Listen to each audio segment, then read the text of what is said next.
Alright, so this is a presentation that I've wanted to do for about a year now. I'm glad I'm finally getting around to doing it. So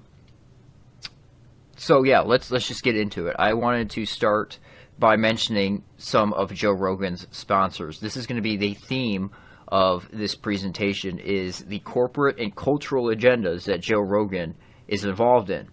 Now, this is the type of information that's not fun to research yourself.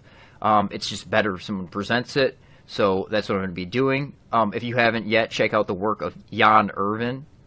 He's a vet. He's been doing this forever. He was involved with Joe Rogan early on. He's actually the guy who gave him DMT originally. And he was offered positions. So he understands how this works, and he's covered it very well. Also, Jesse Spots. I would like to recommend his playlist for the intellectual dark web. He does some great research. Please check that out. I'm going to touch on the intellectual dark web a little bit. This is the rising centrist movement we see in this country, right? Trump is a monkey wrench, a chaos agent for a new, brave new world, a centrist movement, a unifying movement. All right, so let's start with Rogan's sponsors. So Cash App is a big one. Jones mentioned that. Okay, the Jack Dorsey connection, and then everybody that followed. So this has been covered at nauseum, so I'm not going to really focus on Cash App and Dorsey, but there are some that people looked over. So like 23andMe, this is a big one, directly sponsoring Rogan's podcast. So 23andMe is co-founded and owned by Ann Wojcicki, the Jewess. Okay, Ann is the sister of Susan Wojcicki, the Jewess, who is the CEO of YouTube. I'm sure you're all familiar with her. And Ann was formerly married to Sergey Brin, the co-founder of Google. Okay, so you should be aware of the 23andMe database system, the whole agenda with that. Rogan used to try to be slick with it, and he would just be like, "Oh yeah, you should do the 23andMe because they tell you all your health risks," and he would promote it. That's how his podcast works. Every other sentence in his podcast is a corporate plug or a cultural plug, a cultural agenda or a corporate agenda. For example, he'll mention some pasta that he gets from Italy and acts like he just likes the product. No, he's getting paid to do that. That's how his podcast works. Okay, people need to understand that.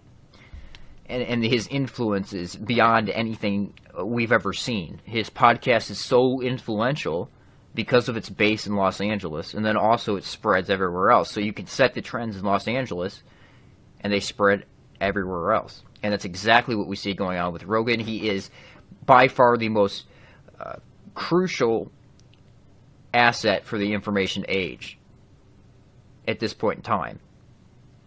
Okay, and then another person who sits on the board and is high level in 23andMe is Esther Dyson.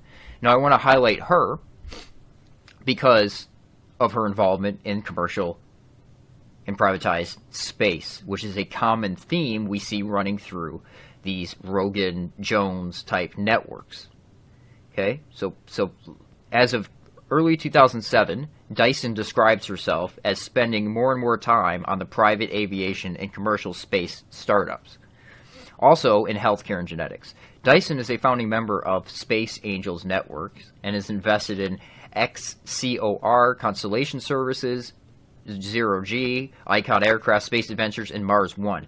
Now, Mars One is a well-known scam. And I want you to think about how long commercial and privatized space has been in the conversation, right? There's a news article for it, at least once a week, that somebody's taking the step for commercial space. And for decades we've seen this. Richard Branson, et cetera, Elon Musk. What do we see come out of it? Nothing, because it's a scam. Now, it would be easier for you to understand this if you understand the scam that NASA is.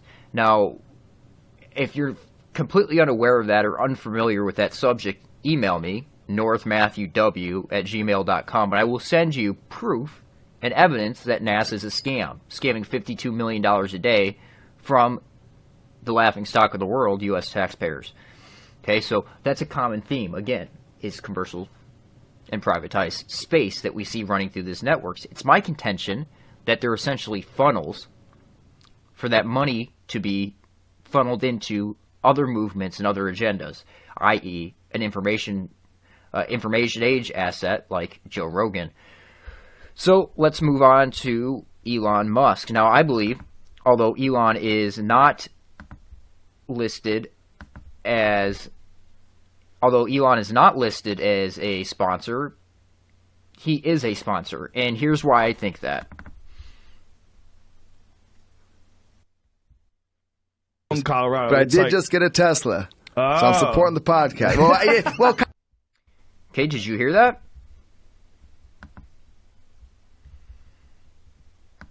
Okay, he said, I did just from Colorado, but I did just get a Tesla, so I'm supporting the podcast.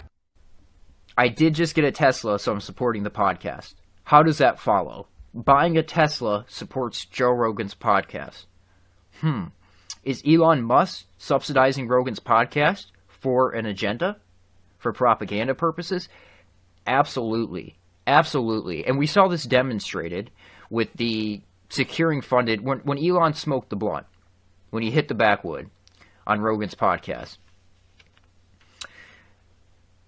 That was them manipulating stock prices. That was completely fake, and there were plenty of YouTube videos that I posted in my community section, articles, but they all got scrubbed because Rogan has that much access and influence.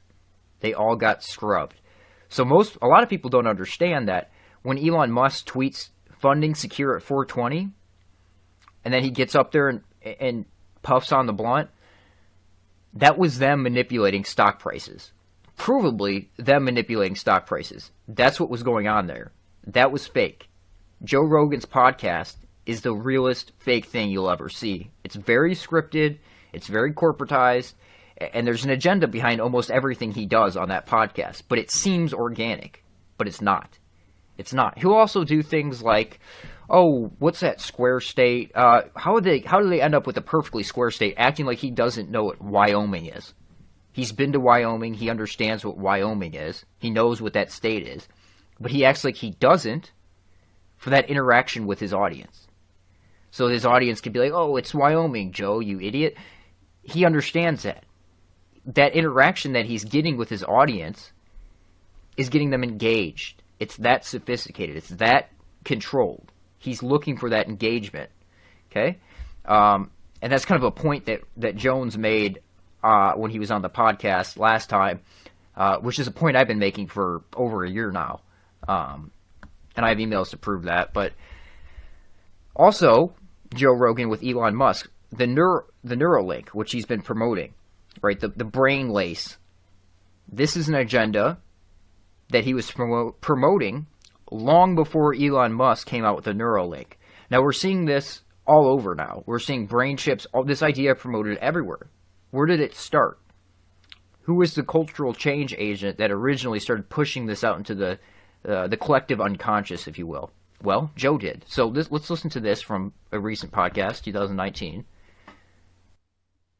That used to hang around. I think the cure is mind reading, and I think we're going to accept that cure. Because, Elon is working on some sort of neural link thing. That's the only way we'll know if someone's telling the truth. We're going to have it. I think it's good. We're going to accept it, and we're going to give in. And we're going to we're going to be able to. I'll take it another step further. I think they're going to create a universal language. I've been thinking about this a lot.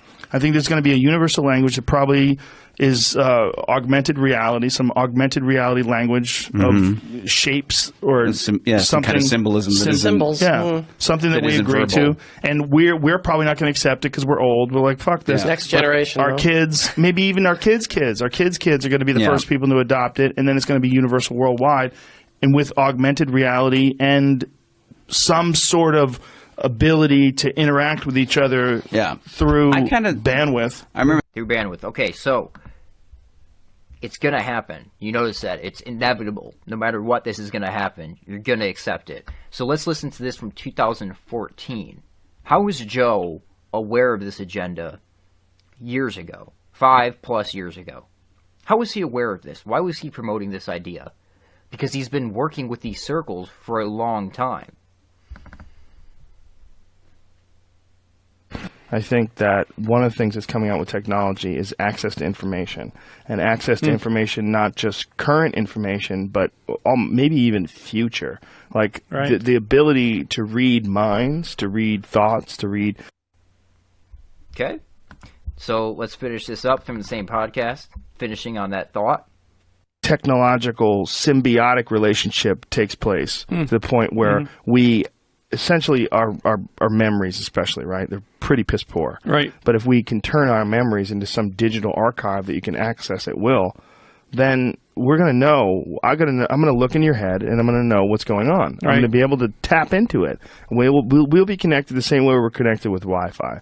The same way our cell phones are connected through the cellular network, there'll be some sort of a network of information exchange between all people. And if that's the case, deception will be almost impossible. Right. Motivations will be crystal clear. And you're going to know who's full of shit. It's going to be a fucking bad day for a lot of idiots. Okay. So, again, promoting that agenda for a long time now. Let's move on here. Again, saying it's inevitable. That was Elon's other thing that he said on the podcast. You're already a cyborg. You have a phone. It's not in your body, but it's something you're holding on to. Yeah. It's voluntary cyborg. Did you guys read Third Wave years ago? Was that a book you ever got into? No. That was the prediction of all this. Really? Yeah, and it's in the early 80s. And it was a prediction, and the one thing Third Wave predicted was that. Okay, so we have Third Wave mentioned there, which Jones also mentioned on his recent podcast. Now, that's very interesting to me, and this is a common theme in my life. That is something that I was researching long ago, and that I was going to include in this regardless, and other things. Let me pull this up here. Third wave, information overload, okay, future shock, okay. Now Alvin Toffler, the guy who wrote this, is involved with the Revolution and Military Affairs crew, the future Soviet warfare theory pushers within our own countries, okay, the people that are involved in the New York, Moscow, Tel Aviv triangle, those who have infiltrated the highest institutions in our country and have subverted them for the East's benefit, for Israel's benefit, and via the back door into the West, Israel, for Russia's benefit, for China's benefit. Okay, so I want you to look at the date here. This is from my notes on my other computer, June 7th, 2018. I have never heard this mentioned by any other researcher, anything. This is something I found my own on Wikipedia and included it into my research. Now, all of a sudden, recently, it's being mentioned on Joe Rogan's podcast. I find that very interesting. So, Toffler coined the term future shock to refer to what happens to a society when a change happens too fast, which results in social confusion and normal decision-making process breaks down.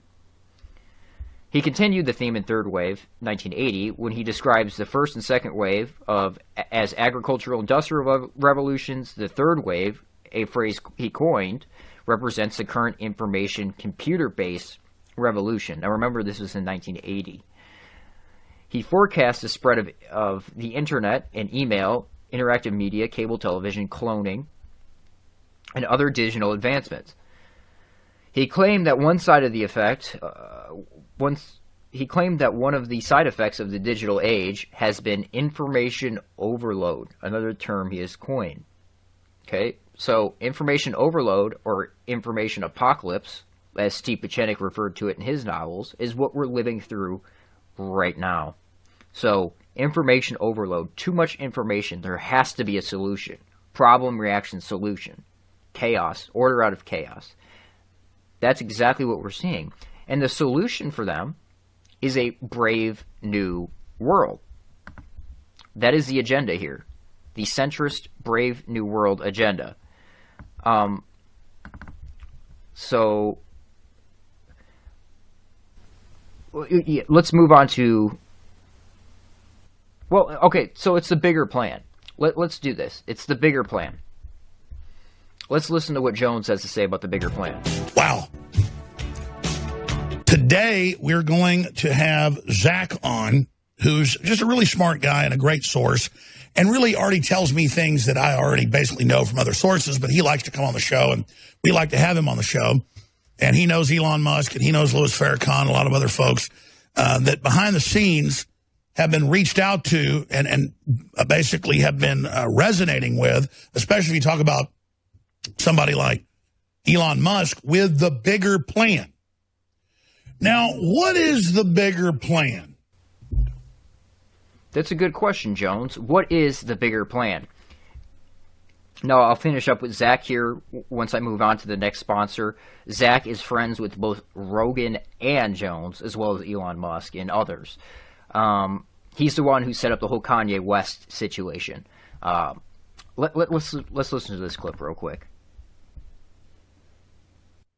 Yeah, I'm hoping that having him in office is that the whole thing was such a clusterfuck and that so many people are so disturbed that it's going to make people more politically active and more aware of the consequences of having someone like that in office. Yeah, and actually, weirdly, unifying. Yeah. Because weirdly unifying. Chaos. Order out of chaos. I have clips of Jones as well saying that Trump was a monkey wrench thrown into the system to create chaos. Because you can create order out of chaos. So, unifying, a centrist unifying movement that gives you miracles, gives you new plant-based solutions, gives you new solutions to big pharma, gives you new solutions in technology. It sounds wonderful, but they're used as methods of control for further enslavement for a brave new world. That's why this needs to be highlighted, and the change agents involved in this agenda need to be highlighted and hammered on. Okay, so let's move on to the next sponsor here, which Jones made veiled threats at, right here, on it. Aubrey Marcus and Joe Rogan. Now, when Jones was referencing DMT cults in Austin, he was referencing working with Pentagon and DARPA. He was referencing Onnit and who Onnit's associated with. Now, I knew the whole situation with Jones wasn't authentic from the beginning. I knew that threatening Onnit was legitimately Jones putting pressure on Rogan, and having Jan Irving on was actually him putting pressure on Rogan. But I knew he would never go anywhere. He was doing it because he was pissed at him. He was doing it because of the Soros talking points. But as we'll get into here in a second, Joe was so deeply involved with Soros that, you know, come on, Jones. So I knew it wasn't going to go anywhere, is my point. I knew that these are overlapping networks, like a Venn diagram, overlapping, that this would not end up going anywhere. So let's get into Onnit here.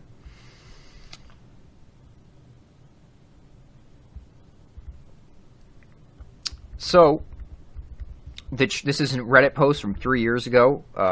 Whoever put this together did a good job of highlighting the shell companies that Aubrey's dad was involved in. So we're going to see mafia connections here, corporate connections here, and Pentagon connections here. Those are the big three that are operating these networks.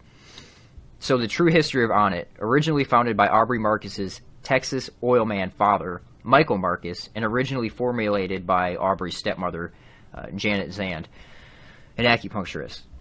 So let's go ahead and read this. Michael Marcus, father of Aubrey Marcus.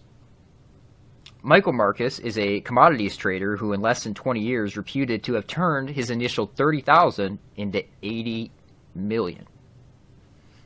Notably missing from that Wikipedia page is how Michael Marcus made his millions in oil and gas. Aubrey Marcus's dad, Michael P. Marcus, named a business Coffee Exchange, Inc., which he later changed to Touchstone Resources. And then he again changed to Cygnus Oil and Gas, which owns working interests in approximately 13 oil and gas projects in Texas, Louisiana, Mississippi, Oklahoma, Arkansas, Alabama, and New Zealand. Okay, so are we seeing a common theme here? Are we smelling shell companies? Aubrey Marcus's dad, Michael P. Marcus, started another business named All American Burger, which he changed to Bexy Communications, which he again changed to Shurney Energy, What is Sherney Energy? Sherney Energy is a billion-dollar oil company. Aubrey Marcus's dad started another business named Expressions Graphic Inc., which he again changed to Continental Southern Resources, which he again changed to Endeavor International Corporation, another oil company which ended up screwing investors out of their money. Scams for agendas. So Aubrey Marcus was a trust fund kid with millions of dollars from his dad, Michael Marcus's oil business to play around with. He's a non-entity, a mouthpiece, and would have been forever known as the guy who invented nail polish for men, which, by the way, he did, and he called it Alpha. That was the marketing there. So, and then the Fleshlight. That came from Onnit, Joe Rogan's co-founders of Onnit with Aubrey. Now, Onnit's huge with their connections, which we're going to get into here in a minute. The Fleshlight, there's a whole agenda with that. I'm not going to get into that, but that's his initial, hawking product on his podcast, just being a complete sellout, just all about the money, right? He acts like he actually cares about people. He acts like he actually cares about the world. No, he's all about money and his own personal interests. Okay? So let's move on to some interesting things about Aubrey here. So this is a good article to read. Brazilian Jiu-Jitsu competitor Travis Nueza made bizarre accusations that Onnit CEO blocked him from EBI competition. Now, why did he block him? BJJ competitor Travis is claiming that the CEO and founder Aubrey Marcus pressured him for a sexual relationship. Travis claims that once he declined, his pay for working at Onnit was drastically cut, and that Aubrey blocked him from competing at the Eddie Bravo Invitational. Now, Eddie's involved in this agenda as well. Eddie is propped up because he is so bad at explaining conspiracy theories. Conspiracy theories, quote unquote, is so bad at it that it actually has the opposite effect. Okay? He's involved in all kinds of conspiracies himself. Okay, he's embedded in this network as well. Eddie Bravo knew about Elon Musk a long time ago, years ago. He also knew about Jones's relationship with Musk and the whole agenda that's unfolding here. Okay, Aubrey Marcus is a homosexual. I also have clips of, well, I don't have the clips, but I could go get them. Joe, I'm sure many of you know, recently Joe has been talking about how it is common knowledge that within the martial arts community, men are pressured to sleep with higher-ups to get in positions. He's been saying that recently. Okay, that's absolutely true. Now, you're trying to tell me this man is not a homosexual. He's absolutely a homosexual. These guys are switch hitters. Now, he has a wife who looks like a man. There's probably a reason for that, but that's what's going on here. So let's get into Aubrey's bio a little bit here. Let me play these clips first, because this is, like I said, Jones could have buried Onnit simply. Jones could have buried Rogan simply with Onnit, but he chose not to. Why? Because he was always there. He was always involved. He always has known what's going on. So let's watch a couple of these clips here. Oh yeah, look around. Hey, Aubrey. Aubrey needs to hire Olivia over there at a high salary, or I'm going to hire her away. Wow. I just brought her in for an interview. You can't take her in the first hour? No. Give me a chance. On the bones of what? No. Bones? No, you want to work here. This is cool. We can just carry on its stories over right here. We're going to be working together. It's almost happened a couple times already. We're going to be working together. Now, Jones is obviously coked up in this podcast. Anytime you come around these Onnit connected, Maps connected, people that are researching drugs for corporate and government agendas, they seem to have a steady supply that you could guess where it's coming from. Now, Jones has said he's going to be working with Onnit. That's interesting. Let's watch this one. Want to hear some more? Uh-huh. Here, let's do the voice from heavy metal. My evil extends across all time, all galaxies, all dimensions, a green jewel. Look into me one last time. Strong. I don't know who that is. I don't know who that is. Great. Now we're having... Darth Vader. That's still Darth Vader? I am here to tell you the secret of the Lochnar is on it. It is the Alpha Brain. I've OD'd on Alpha Brain and found Valhalla. No need for ayahuasca. But the Nemesis Brain Force has arrived. A little plugging now. Brain Force. Now, Jones actually modeled Brain Force after Alpha Power. It's the same formulation. It's the same product. Actually, and Jones's supplement structure is based off on it as well. He's doing a lot of the same things, where there's a lot of shady things going on in that aspect of it. So let's move on to this last clip here. It's so crazy. In fact, Shane Steiner. Let me mention real fast that he mentioned the Lochnar. I kept it in there for a reason. Lochnar from Heavy Metal, that movie. It's actually very good, and it's an allegory. The Lochnar is Lucifer, the green light, and it's interesting to me that he associated on it with Lucifer. Just an interesting statement there. You Bill Hicks. Shane Steiner. Are you Bill Hicks? Where's Shane Steiner? Let's bring... Now, I didn't want to include this part in here, but I had to get this clip. Every time Jones is around, people from On It, these corporate people, Hollywood people, comedians, they always call him Bill Hicks. Now he's going to call a guy named Shane Steiner in here. Bring him in here. I went to frickin' high school with this guy. We had Texas Monthly call me about a year ago. How could you say Texas Monthly called me about a year ago.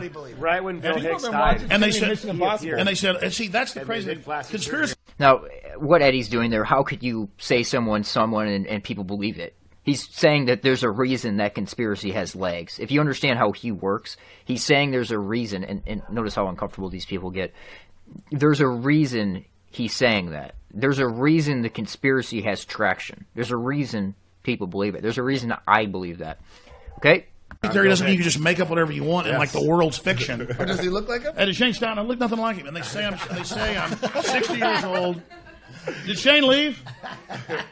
Yeah. He's diverting. Hey, let's get Shane. This is a cool guy. This is the guy that got me in here because he told me Eddie Oh, Bravo's. look, the fight companion. Shane, grows. they just asked me about... Now, Shane is the person who got Jones in there. Now, Shane Steiner is a Hollywood guy, a musician, very well connected.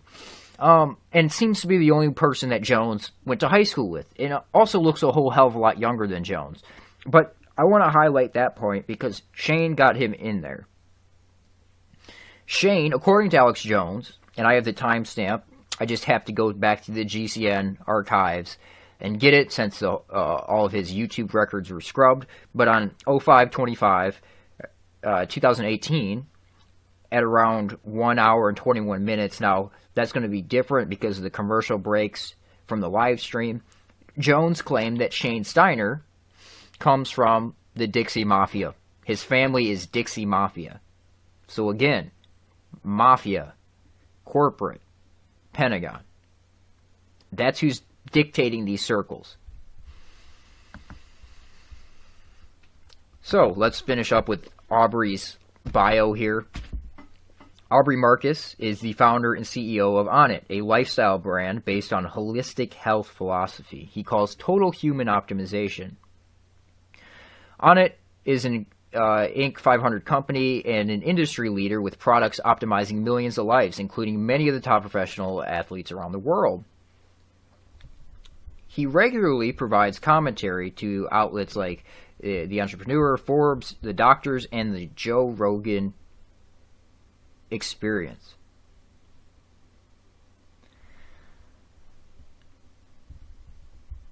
If you ask Aubrey what cause he is most passionate about, it is raising awareness for psychedelic medicine, psychedelic medicine, or plant-based medicine, through organizations like MAPS and the Hefner Institute. He's a 20-year native of Austin, where he currently resides. MAPS and the Hefner Institute. Now, before I move into MAPS and Hefner, I want to play this for you real quick and get you asking yourself a question here.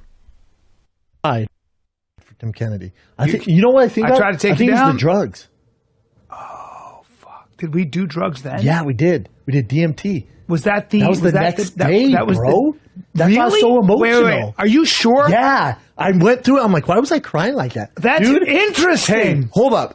Could not stop crying. So Brennan and I did DMT. We did a DMT trip. We didn't know. What did you say, Jim? I said, I can't believe. By the way, what is he doing with his hand here? Why is this guy always rubbing on himself? You guys did that. Dude, we didn't even know. DMT. I would do it right now. I would do it in a heartbeat. We didn't know it's what ayahuasca is. We didn't know what to expect. I'm into psychedelics now. I haven't done it, but I want to do acid next. Listen, if you're young and listening to this, don't. I'm 52. And no, DMT on acid. I'm not. I don't advocate drugs for anybody who's young. Okay, but if you're an adult, it's up to you. But DMT was awesome. DMT. So I'm not a drug guy, right? I never one have of us are drug guys. Never cocaine, not even weed, right? Not really a boozer. So we find out we're gonna be invited. We're invited to this quote unquote ceremony by a shaman who will remain nameless. And Brennan and I Aubrey Marcus. Yeah, what were you saying? And Brennan and I look at each other. We're like, are we going to do this? I'm not going to. So I don't want to bore you with the rest of that clip, but they go on to say they smoke DMT. Now, this is in America that they're doing this. How are these people getting away with giving people DMT in these cults, in these self-help DMT cults? How are they getting away with doing this in America illegally? Ask yourself that question. It's illegal, but they can get on a podcast and talk about it and send people in that direction. I want to finish up here. Let's. I guess I'll mention on the fake beef. Now, I started putting this together, and this was always going to be my opinion on it. Like I said, there was two things Jones did, threatening on it and having Jan on, that were legitimate. But clips like this always were ringing in my memory. People have such... But Elon Musk is a patriot. Assange is a patriot. And I can tell you right now that Musk is a fan of yours. I could tell you the same way. Maybe you didn't know who I was back then, but Farrakhan was a fan of yours. The problem is Elon Musk has picked his side. He's in with DOD. But today we're going to have Zach on, who's just really scenes have somebody like Elon Musk with the bigger plan. Now, what is the bigger plan? I mean, you told me you'll soon see Kanye at the White House. You said that. By the way, Zach is the one who was behind the whole Kanye West situation. And I was the only one that took him seriously. That's how I was able to predict the Kanye West situation long before anybody else did, because I listened to what this guy had to say. Now, everybody thought he was too young. Everybody thought he wasn't anything, that he was just some kid, on a Navy ship somewhere calling in. No, this guy's involved. This guy has been involved with Cywer for a long time. Now he currently resides at Space Command, former CENTCOM. He was involved with the Fort Hood shooting. He worked with Voice of America as a victim Muslim. He also worked with CARE as a double agent. Okay? Culture will speak, and you've not predicted. You know a lot of what's coming and what's going to be unfolding. First of all, I've had some conversations out there in those hills out there in Calabasas with Joe Rogan. And then Zach's a great source of really interesting information. And I know who he is, who his identity is, and some of the things he's done behind the scenes and things that have unfolded. And so he is who he says he is. He does do what he says he's doing. And I can confirm some of the stuff he's been up to out in Las Vegas and out in Florida and out in L.A. as well. Okay, so he also knows Elon Musk, Joe Rogan, and Alex Jones. So we're having a military guy go in between these guys, and is kind of dictating which directions they go in, possibly, or influencing them in some way or another. But that was something that was always in my head. These people can't really dislike each other, or they can dislike each other, but they can't really attack each other because they're involved in the same networks. They're Pentagon assets for the information age, as well as corporate assets. And then this is from The Fight. This is something that I don't think anybody picked up on. very, like 99.9% of the listeners did not pick up on what he was saying here, but I did. You're the bitch, and you get ready for it. That's how this works, Pilgrim. That's how this works, Pilgrim. What does that mean? Pilgrim. Well, the Pilgrim Society is a British intelligence front. Now remember, with the intelligence community, it's a giant spider web with Israel at the center of it. But the Pilgrim Society is something that all the early MKUltra guys were involved in. You know, Halpern, all those people coming out of the Pilgrim Society or associated with the Pilgrim Society, Alan Watts, all the MKUltra people, all those cultural 60s change agents were coming out of there. Now, this is something where I think I would see an overlap with these two. Because Jones is surrounded by British intelligence. You know, example, Ted Malloch, total MI6. But, again, you would see this is like a Venn diagram, and you have these overlapping networks that they're both involved in. And then let's finish it off. This is also from the beef that was going on. So just stop acting like you don't. We have a State of the Union coming up. Let's finish up this clip. Fill in the blank, whatever ridiculous conspiracy. The Rothschilds, the fucking Rockefellers, whatever it is. I'm not talking about that because the government threatened my family. Sorry, let's... So just stop acting like you don't. We have a State of the Union coming up. Let's finish up this clip. Fill in the blank, whatever ridiculous conspiracy. The Rothschilds, the fucking Rockefellers, whatever it is. I'm not talking about that because the government threatened my family. That is fucking wrong. It's ridiculous. And now you put it out there. So hey, pause again. Hey, I have a question for Mr. Rogan here. Is it ridiculous because the Rockefellers fund MAPS, which fund you? Is it ridiculous for that reason? I mean, are the Rockefellers not real? Do they not have a track record of funding destructive, subversive movements within this country for their own benefit? Is that why it's ridiculous, Joe? So we'll get into MAPS here in a second and explain to you exactly what it is, but this is when when these MAPS people came around, Dennis McKenna, etc., when they came around, Joe stopped front-loading his podcast with ads. This is when he became ad-free. So let's watch this real quick. And just press the music. Let's just go right with music. All right. By the way, Jamie's struggling. I'm going to get into Jamie later, but Jamie seems to always struggle, especially for a podcast at that level. We have no commercials today. I like it. Oh, that's great. We're commercial free, ladies and gentlemen. We're brought to you by the universe. Joe Rogan Experience. Train by day, Joe Rogan podcast by night, all day. Ladies and gentlemen, a very special episode. Podcast sponsorship free. Dennis McKenna and Josh Wickerham. Josh is from the Ethnobotanical Stewardship Council. You were one of the founders of this? That's right. And what exactly does that mean? Okay, MAPS Associate. Podcast sponsor free, a very special episode. They're not sponsor free. Joe is surrounded by MAPS. Joe promotes MAPS, and Joe is funded by MAPS. Okay, and MAPS is corporate. MAPS is a cultural change, a cultural shift, and there's an entire CIA MKUltra agenda behind it. Now, if you don't understand the history of the cultural MKUltra movements, please look into Jan Irving and his research. He's done such a wonderful job at laying it all out and getting all the evidence out there. That's what this is. Okay, so let's go back to these.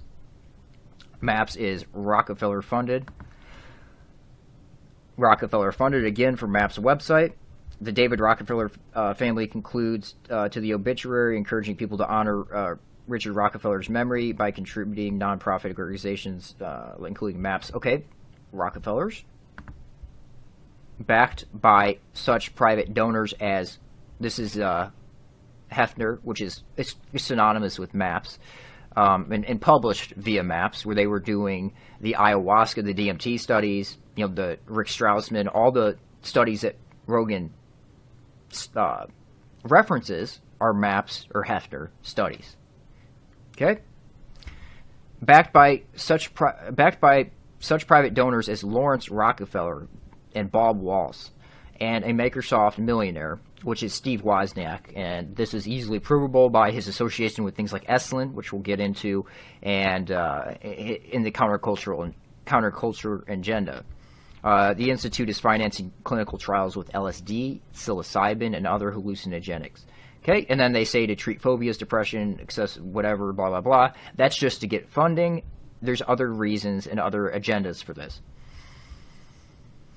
So let me just state right now for those of you who don't understand my position on this. I have no issue with people being able to own whatever substance they want, to being able to ingest whatever substance they want, especially when it's a plant or a natural substance.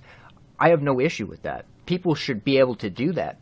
Now, I start to have an issue with it when it's being used as a corporate tool, a tool of control, because that's what's going on here. I offer you plant-based medicines, alternatives, but it's a corporate tool. Now, there's more to that. So the value with working with the system, this is the founder of MAPS, Mr. Doblin, coming from a Jewish family. Red flag. Now, again, this is another common thread, which, as to be expected, the Jewish influence in it, the Jewish ownership of it, the Jewish dictation of it.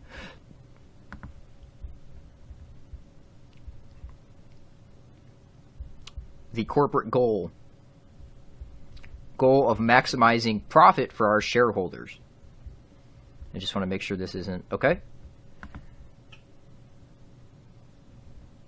There he is, Dennis McKenna Wickerham, surrounded by MAPS people. Now, Jones is good buddies with Joe Rogan.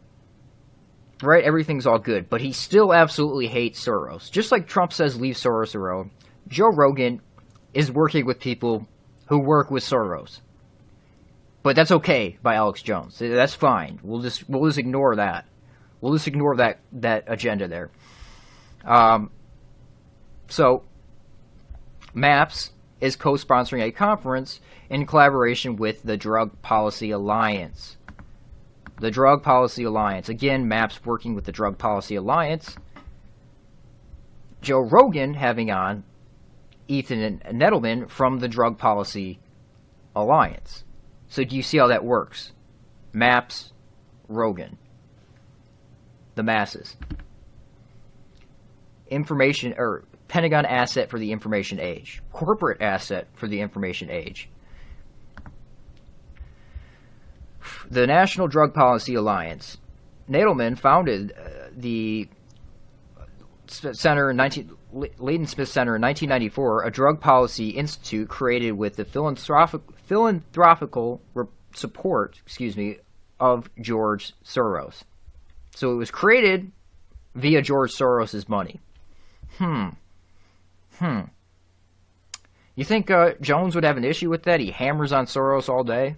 No issue. No issue with Joe. Nothing going on there, Joe. Joe is 100% authentic, according to Jones. Billionaire activists like Sean Parker and George Soros are fueling the campaign to legalize pot. Now, is that a bad thing for it to be legal? No, absolutely not. But here's the catch. There's absolutely a catch with it. And then also Peter Thiel, who's involved with the intellectual dark web in this agenda in general, is also investing in legalizing pot. Corporate weed.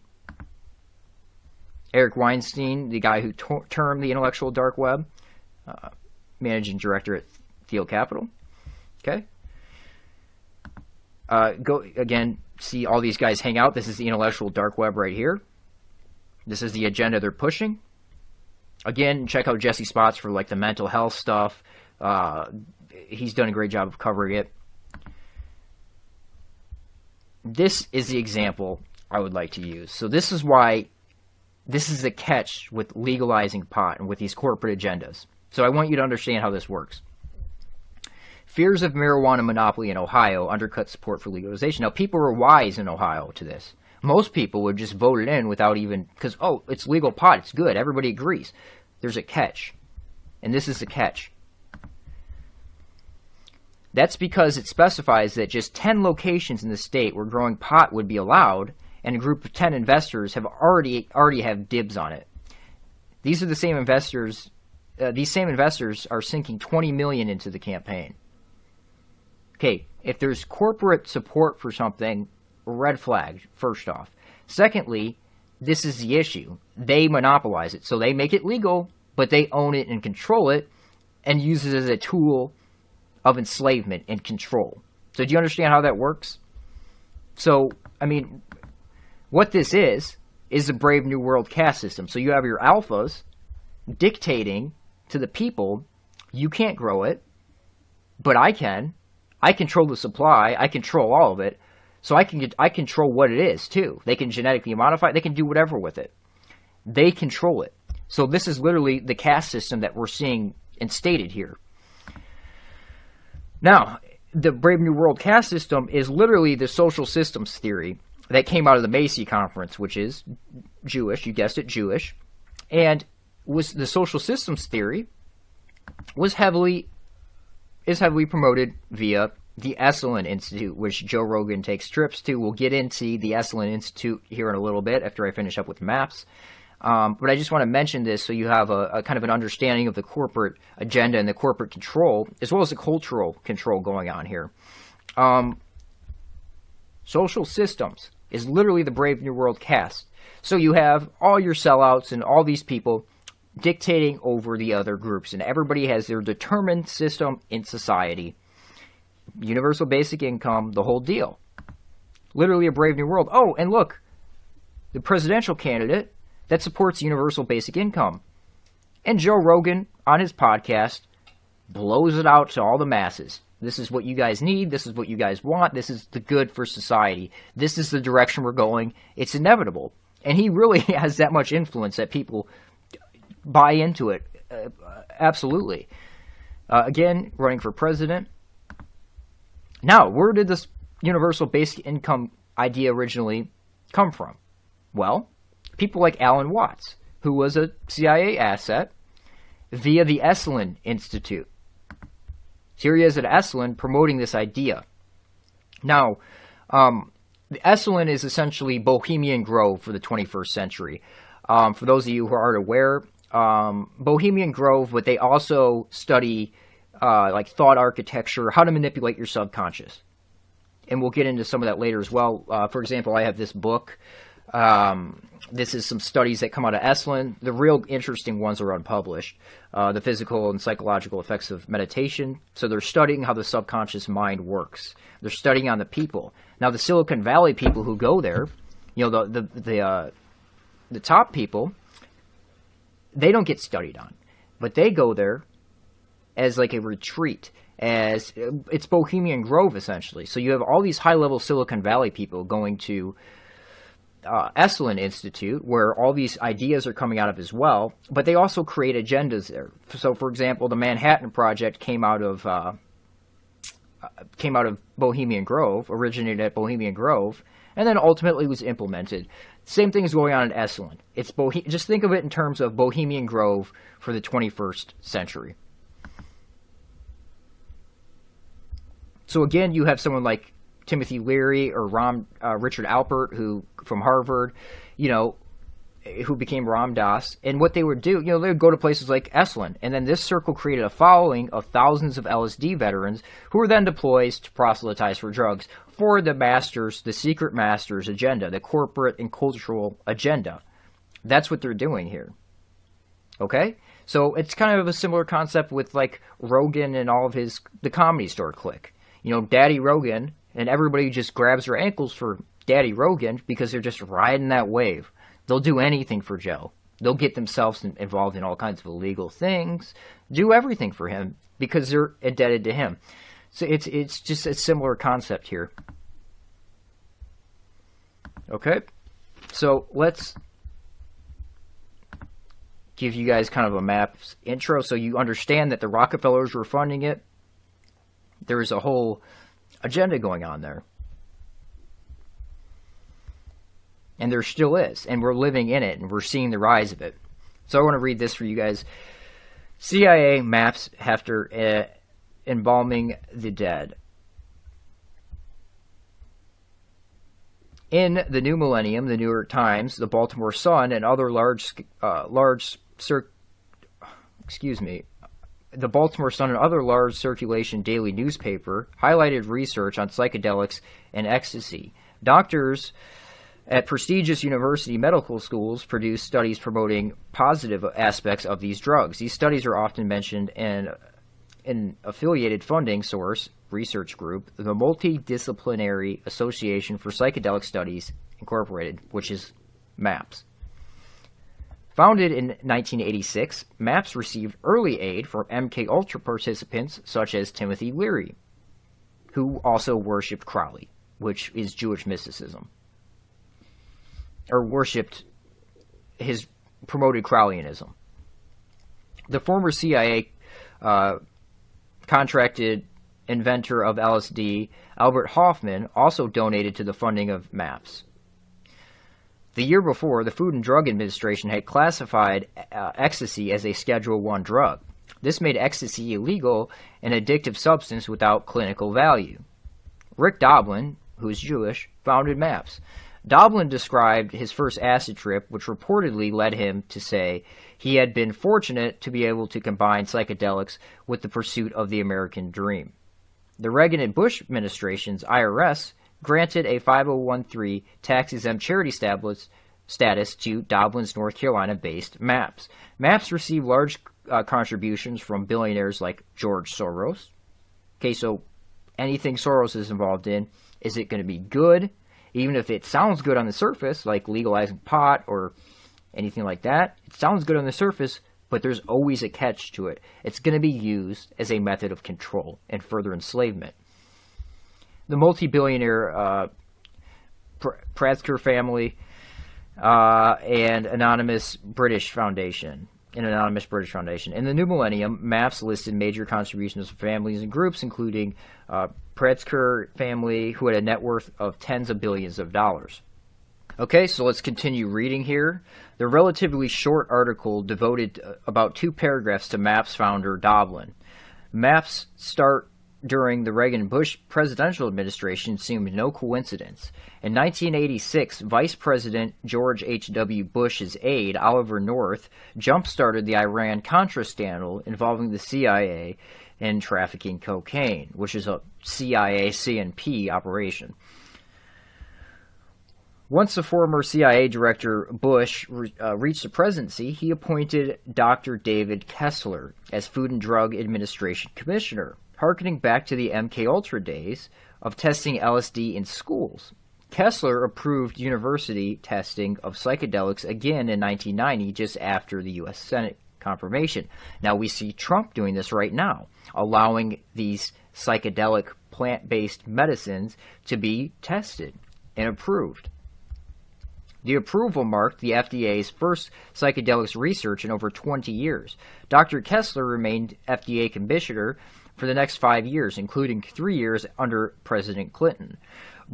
President Bush also had Kessler fill FDA with like-minded research staff favorable to psychedelics. Why? Because there's an agenda. Not that they're necessarily bad or there's no uses to them. There's an agenda. That's what I'm highlighting here.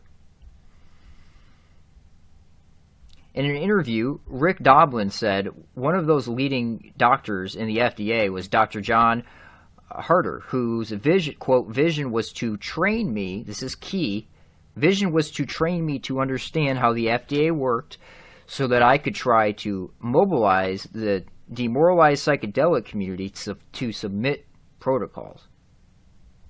Doblin went to describe the history of his work, which inadvertently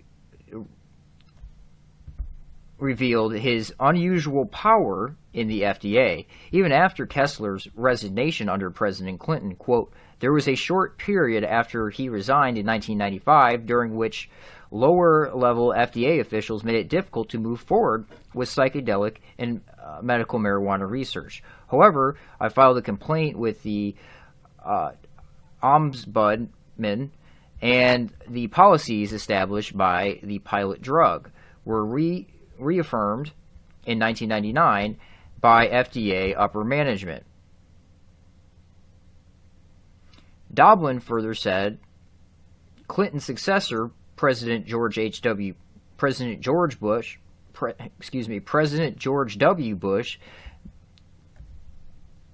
also picked an FDA commissioner, Dr. Jane Henney, who is supportive of psychedelic research. From 2000 to 2011, MAPS articles showed up in newspapers worldwide. With MAPS funding of Harvard and Johns Hopkins research, the idea of LSD and ecstasy having health benefits spread. The New York Times, Baltimore Sun, and other newspapers helped spread MAPS propaganda, further legitimizing the group. The strongest evidence, so CIA, MKUltra's 50 years of involvement. The strongest evidence of CIA continuing MKUltra was revealed in the November 2000 arrest of 55-year-old William Leonard Picard, Deputy Director of UCLA's Drug Policy Research Program, for running one of the nation's largest LSD laboratories. Drug enforcement agents would also eventually implicate Professor John Halpern and other psychedelic think tanks. The Hefner Research Institute, which had worked on many projects with MAPS, the DEA arrested Picard at the laboratory site, a decommissioned missile silo, which they actually weren't at that point. This is an interesting case. They were set up by a DEA double agent, Gordon Todd Skinner, and they weren't arrested at the site. They were leaving the site. They were packing it up and leaving. They never actually produced LSD there because they thought they were being set up. DEA agents had enough raw materials there to make over 15 million hits of acid. Comprehensive articles in the Rolling Stone and San Francisco Chronicle cite evidence suggesting that Halpern, Picard, and others were involved in continuing this MKUltra operation. This operation has links to the original MKUltra LSD laboratories and universities involved in MKUltra, top government officials, and LSD promoting think tanks. Okay, so an interesting MAPS connection. I wanted to finish with that drug trafficking story, that manufacturing of LSD story, because I believe there's a lot of that going on right now. As I said before, ask yourself, how are they able to give DMT out to people, just like the Grateful Dead used to give out LSD to people, illegally in this country with no issues? Because they're involved in higher level operations. They're involved in research programs, in MKUltra style research programs. So we have, again, Halpern was mentioned, who works with MAPS, to this day continues to work, or up until recently at least, with MAPS, and he was involved in illegally producing and selling drugs. Okay, so someone associated with MAPS was involved in the illegal drug trade. Put two and two together, that's exactly what's going on. We have these government-sanctioned and corporate-sanctioned research programs that are also involved in the illegal drug trade. Now, I want to play this. This is from my channel. I posted it a couple weeks ago. Let's give this clip a listen here. I'm just going to speed it up a little bit. So this is from 2017. So 2 years ago, I was talking about a comedy club, the Laugh Stop, where I suspected that they were selling drugs and then laundering it back through their club there, or possibly this money is being donated back to MAPS for further research and further growth of this agenda. So selling illegal drugs, and the money makes it back to the legalization process, etc. But this is interesting. Identified a little place in Austin, other cities in Texas, and will sell you drugs, and then they'll launder that money right back through their little club there. But that's a different show or video. So money laundering is a good thing to look out for. Now remember, this was never referenced. Nobody ever referenced this prior to me stating this. Then after I stated this, this Comedy Store clique began to reference the Laugh Stop. And great. Oh my Houston, God. Houston's great. Austin's great. Texas is the shit. Houston, I did an album in Houston. Is Austin, Did you do it at the Laugh Stop in Yes. River Oaks? Oh, Yes. what a club that was. Yeah. I did an album Is there. it there no more? No, it's not. That was well. That was Apparently the Bill building Hicks' is still club. there. Yeah. What is it now? They The old use it PCD? sometimes. Like they'll have shows there sometimes. I think someone had something there for a while. I don't know the full story, but that was one of the greatest clubs ever. Laugh Stop in River Oaks. Remember that crazy dude was running it? The fuck's his name? Yeah. Fuck's his name? Bald guy. Yes. Mark. Yes. Right? Yeah. Yes. Yeah. That He had was an mine. Italian last name. I forget. Oddly enough. Joey knew him real well. I forgot about that Yeah, dude. yeah. Yes, and that was Bill Hicks. Yeah. Place. They had a fucking legit open. My boy Mark, we had a good time. I love it there. Cap Cities. Oh, I love. I remember one day there was a guy, you asked him about drug dealers, Lee. Let me tell you how wide open it is.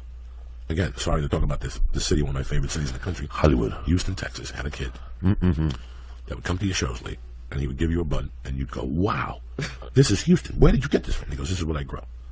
And he'd go, I got 6 other strains. You want to buy something? You're like, yeah. You'd go out to his car, Lee, and he had one of those construction trucks with the with the panels and shit. And I wish I was lying to you, Lee. I wish I was lying to you. He would open up the panels, and he'd have little jars of weed. This is fucking 12 years ago. The Laugh Stop was still open. Yeah. This was at the Laugh Stop when Rogan was headlining. Those things that you see of Pete. That fucking video. Did you hear that? This is key right here. Yeah. This was at the Laugh Stop when Rogan was headlining. Those things that you see of Pete. Let's listen. Laugh Stop was still open. Yeah. This was at the Laugh Stop when Rogan was headlining. Those things that you see of Pete. Now, who he's referencing there is Pete Pirelli, who was the manager of the Laugh Stop during that time, the Houston Laugh Stop during that time when it was open. So you have, I believe his name's Felipe, who has the lowest IQ I've probably ever seen in my entire life. Actually naming the guy who was supplying drugs to these comedians while Joe Rogan was headlining. Was Joe Rogan getting a percentage of this? Was there some sort of deal worked out here? Is Joe Rogan involved in drug dealing? These are questions you need to be asking yourself. Now, Pete Pirelli, you can look up his LinkedIn page. You know, he lists the Laugh Stop there. The documents from the Laugh Stop list Pete as the manager, Pete Pirelli. And he's got a nice social networking job now, which is interesting given where Rogan's gone with his career. And I think maybe you should give Pete a call and ask him what was going on. You know, his number's listed there. Go ahead and ask him what was going on at the Laugh Stop during that time period. That fucking video that you see of Red Band texting me and me going off on him in 2003, that was then. That was then. This guy would show up to the shows, Lee, and he would have these weed containers. And then part of the conversation, he'd go, hold on. And it was like you were in that scene in Taxi Driver. I got fucking pills. And you're like, wait a second, what do you got? The one time he came to a show, he had Coke, Vicodin, Valium, Xanax, some tranquilizer you gave to retarded kids when they went over the top. PCP. He had something else. He had 20 different fucking things in there. He must have been your favorite. I used to give him $200, bro, and he would give me a to-go package that would fucking make a mule sing. He would give me like a half 8-ball, fucking 20 Vicodins, 20 Xanax. You have a variety pack. Oh my God, he'd give me fucking animal tranquilizers. You have no idea. Okay, so that's key there. These guys are involved in the illegal drug trade. So let's think here. The illegal drug trade and then this whole MAPS studying of the drugs, these are interlaced. If you continue to look, you will continue to find an interlacing between the illegal drug trade and the so-called legal drug trade. Now, I want to play this clip again. Oops. Okay. Let's watch this real quick. Well, let's do this one first real quick. You'd be surprised. Yeah? The ESC has sent out a call for experts, and we've been infiltrated by the mainstream people that do evaluation work for the World Bank and USAID. They're interested in ayahuasca. People are going down to South America to have these transformative experiences, to sit in ceremony. There's a lot of underground activity in the U.S. as well, and Europe where it's not legal. But in South America, in Peru, ayahuasca is protected as national patrimony. That's awesome. Okay, first thing that he mentioned, the high-level people associated with these modern Eleusinian mysteries, as Bruce Damer calls them. These are the modern initiations. So you have these high-level people, and then he says underground activity. Yet, you know, Brendan Schaub and Brian Callen could talk about how they illegally smoked DMT, name who gave it to them, name where they did it at in Texas, but it's okay. They can legally get away with it somehow. It's illegal, but it's fine. They can talk about it openly to hundreds of thousands of people, but it's okay for them to do it. Why is that? Let's watch this clip real quick. It's when I get kind of... You want to make up your mind? I got something right here for you. What is that? Mushrooms? Mushrooms are. I know, that's exactly what they're for. Come on, bro. Let's make up your mind. How about Joe? If I can you imagine if I took these and did the show before? Just take a little one like this. No, fuck that. Nobody's got to get hurt. Just a little one. Jamie, would you do that? Just a little one. I don't want to be giggling in the car on the way down, throwing up on myself. It'll be fine. What's it do? What's going to happen? I want to get out of here before it takes effect. Guy's going to get me in a fucking some type of scissors. It should be legal. It's supposed to be I legal believe everywhere. that. It would make people mellow the fuck out, right? It would. Open that third eye, man. It would do something really good for people. The problem is you forget you take it sometimes. You know, like an hour and a half later, like, why am I so weak? Oh, okay. Yeah, I don't want to be that far in my own head. That's scary. Have you ever done the float tank? No. You want to do that? Well, you can't. You I can't. I got to float the fuck. Okay, so again, takes an illegal drug. Now this is just, again, pushing an agenda because they're doing the same process that they're doing with marijuana, legalizing that with psilocybin mushrooms, magic mushrooms.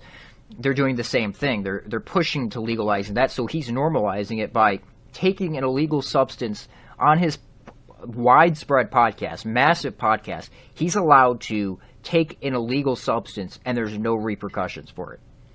Ask yourself, why is that?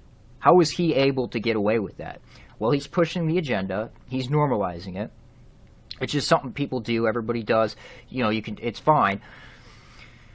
And the thing they're doing with the magic mushrooms is exactly the same that they're doing with the legal pot, where there's a corporate control over the substance. It's dictated by corporations. It's dictated by the alphas in the caste system, where they control everything about it. So again, like I said, and I'm not someone who hasn't tried these substances. I've done pretty much all of them.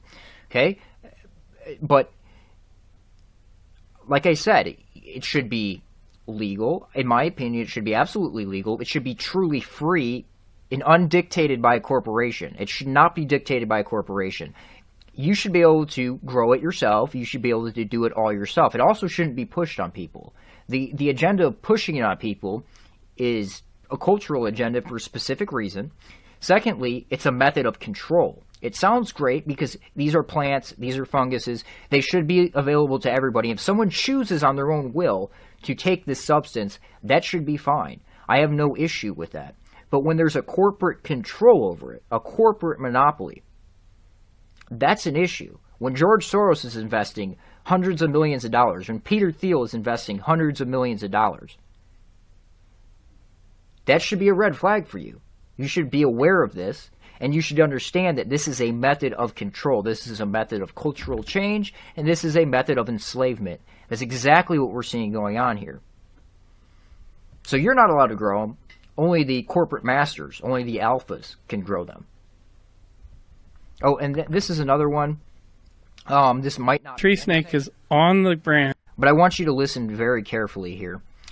This is Bruce Damer. We'll get into him in a second. High-level DOD, direct Pentagon connection to Dennis McKenna. Now, it sounds like Joe Rogan does a bump of cocaine right here. I want you to listen for the bag, literally ruffling a bag. I want you to listen for the snort, and I want you to listen for the drip afterwards. And also in the context of what Bruce is talking about, where people are hiding their drug use, and it should be out in the open and free. Waiting for her. And so she's getting high on all this sugar, because we still get high on sugar. Here we are drinking our coffees, right, with our sugar. And she's watching. Okay, drinking our coffees with our sugar, and he does a scooping motion. So, again, where's Rogan getting these drugs from? Is MAPS supplying the drugs? Is ONIT supplying the drugs? Is the illegal drug trade and this legal study of drugs, is it all synonymous with each other? I believe it is. That, and that pattern of scales has evolved to mesmerize. Okay. Now, I'm not saying 100% that's what he did, but that's sure what it sounds like and looks like.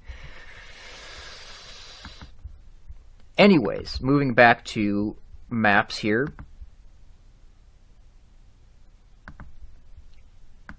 The corporate goal. George Soros.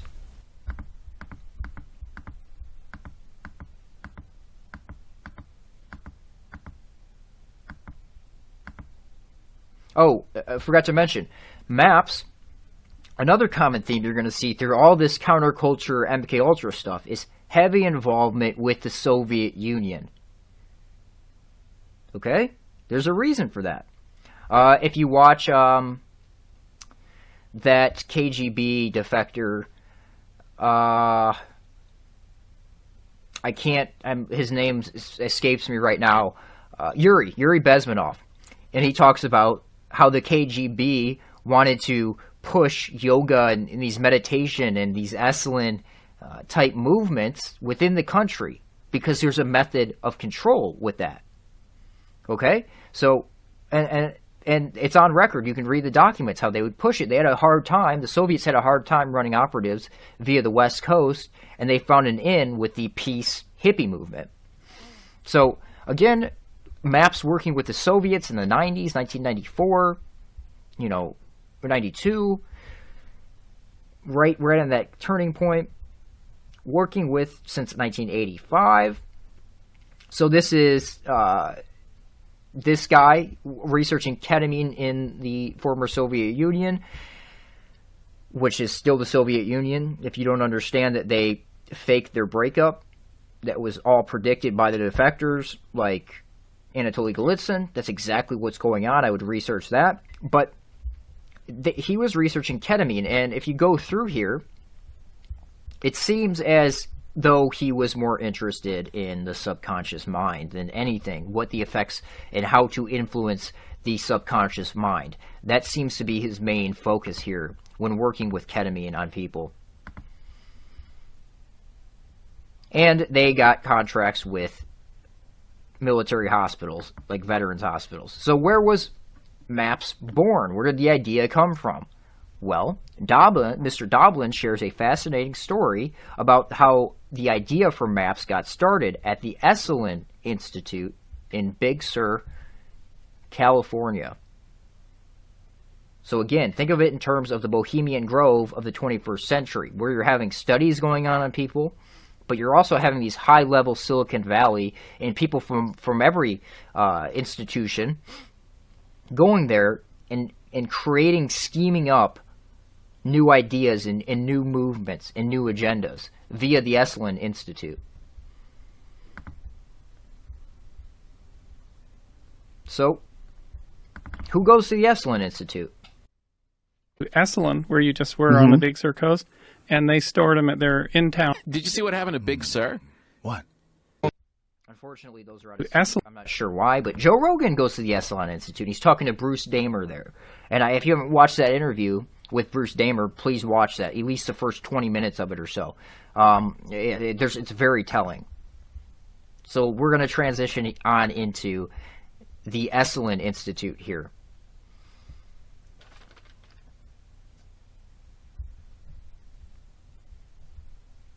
So, the ESALEN Institute. Again, like I said, who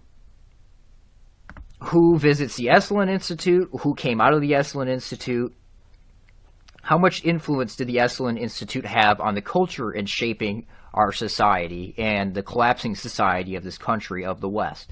Well, here's some famous assets, cultural change agents coming out of the ESALEN Institute. Alan Watts, Aldous Huxley, who inspired the creation of ESALEN.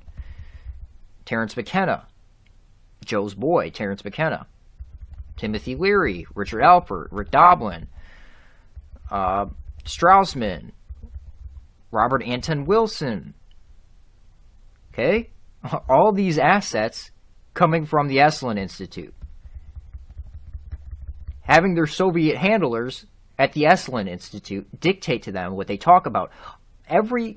Most of the agendas on Rogan's podcast are coming from the ESALEN Institute. They're originally ideas stemming from the ESALEN Institute, like I stated earlier with the universal basic income, first created at the ESALEN Institute, promoted via Alan Watts, now promoted via Joe Rogan's podcast, and we're seeing us pushed in that direction. So, the ESALEN Institute. In 1962, Michael Murphy and Dick Pierce famously founded the ESALEN Institute. Less well known is the fact that they founded this institute based on advice coming from an older generation of mentors, such as Aldous Huxley, the guy who wrote the Brave New World blueprint. Him and his brother Julian Huxley. Julian Huxley promoted the idea of chaos via political, economic, etc. landscape for a brave new world to rise out of it, a centrist movement. I'm paraphrasing here. Actually, let me pull that up because this is important. His brother and Aldous was involved in the exact same agendas. And Brave New World is a blueprint. So Julian Huxley, the end of evolution, a new categorical imperative, purpose. This is coming from his agenda, Julian Huxley's agenda, Aldous' brother, purposely create tension across the political, social, economic, etc. planes via liberalism, communism, and fascism. Now you can look at Trump as fascist. That's what he's portrayed as. So a collective new humanity will emerge. A collective new humanity will emerge. Now remember this clip?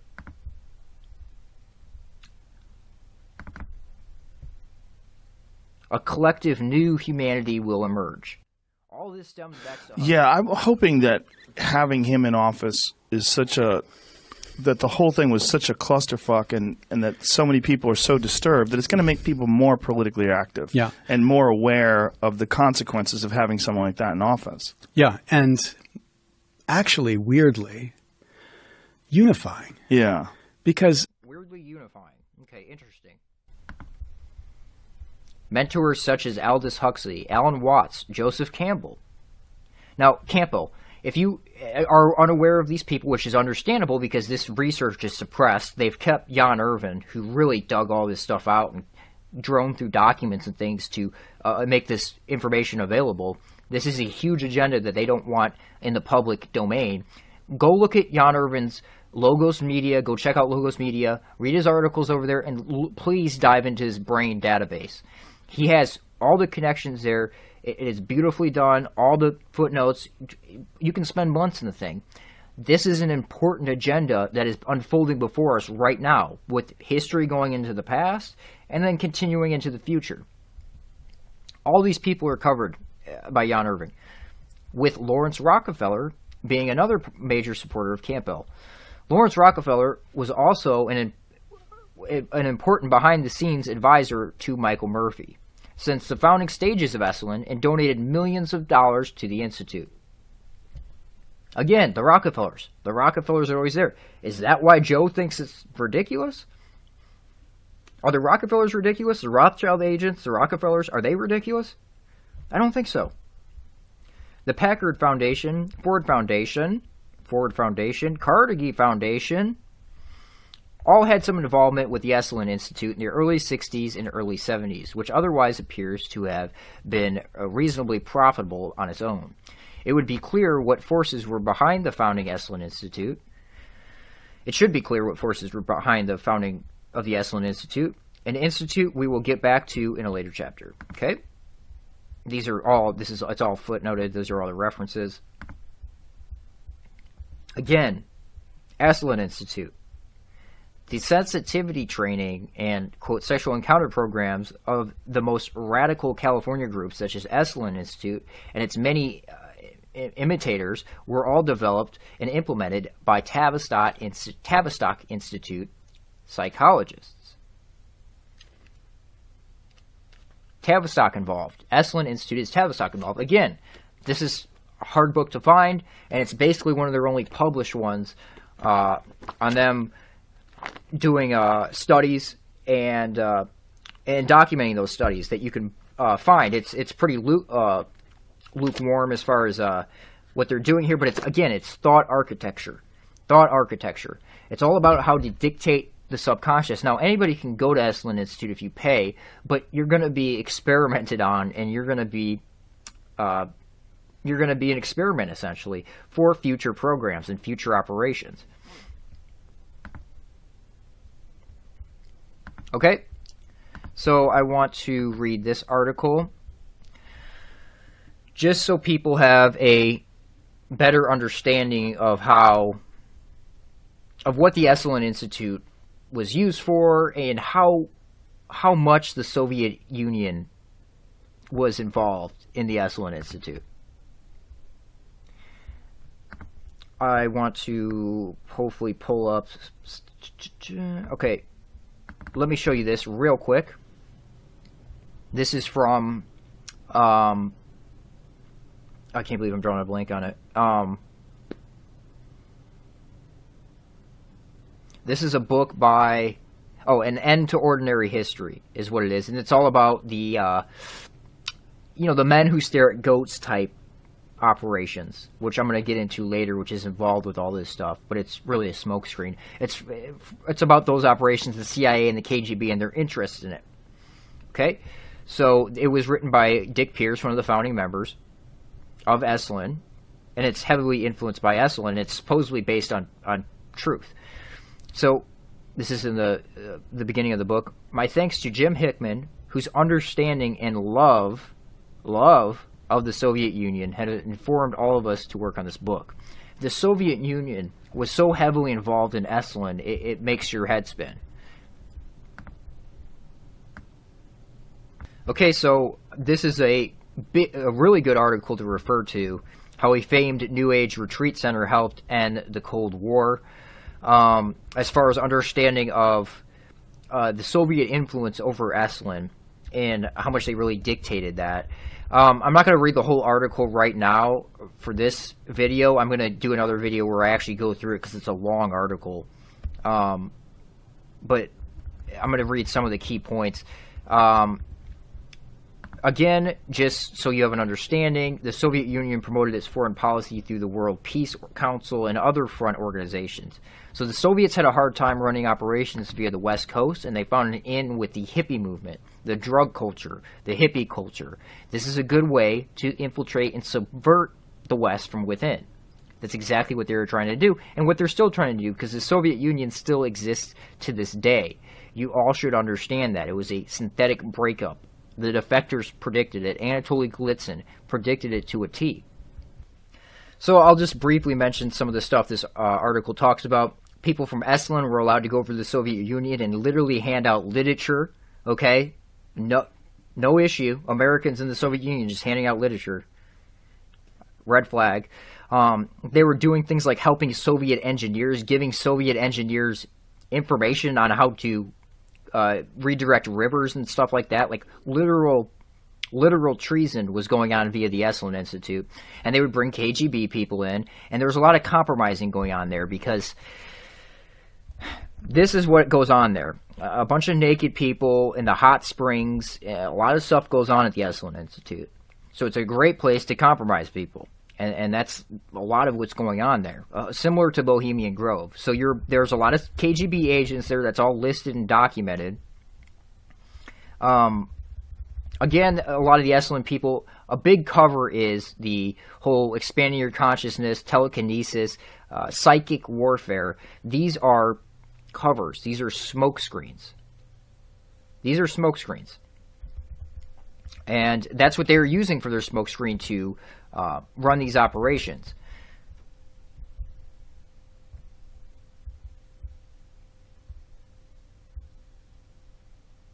And there's a lot in this article. Like I said, I'm going to do a separate video on it and just go through the whole article. Astronauts were interacting there, with KGB people. They would bring the scientists in. let me get down to Boris Yeltsin here. So Yeltsin came to America. This is before he was selected to be president. Came to America via the ESALEN Institute, and they brought him around. They showed him around America. And after he came to America via the ESALEN Institute, he was instated as the president. Okay? And Tavistock working together. This is Track 2 diplomacy. People involved, that's where that term comes from, ESALEN, Track 2 diplomacy. The idea was to forge new lines of communication between Cold War powers by bringing some of the USSR's leading scientists and spiritualists to ESALEN Institute to mix with their counterparts in the United States. Maybe we all have common goals. Sounds pretty treasonous to me. Sounds like they were setting up for a brave new world. It sounds like the Soviets had a lot of influence over our people, and they were trading information back and forth. That's how some of the folks from Stanford Research Institute in Silicon Valley, who would one day be responsible for funding and building the biggest technologies firms, met up with the Russian cosmonists. Now, this is all via ESALEN Institute. They set up a series of events at ESALEN's Big Sur campus. So you're having these these Silicon Valley people meet up with these Russian scientists,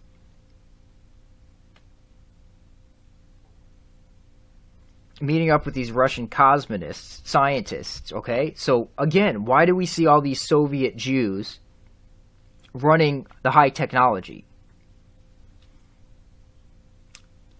I mean, if you... some of you are hopefully aware of, like, the Talpiot guys and their research. I think most of it's pretty much off the internet at this point, unfortunately. But the whole Talpiot program, and what you see going on in Israel is all these Soviet Jews dictating Israel, because that's what Israel is. It's a backdoor into the West. So, again, a lot of it's happening via the ESALEN Institute. Okay, so these cosmonists, these Russian cosmonists who were communists at the time, the cosmonists went the furthest into its visions of transformation, calling for the end of death and the resurrection of the dead, and a free movement in cosmic space. Now, these are key narratives originating from Soviets, okay? Cosmonists influenced Soviet politics and technology.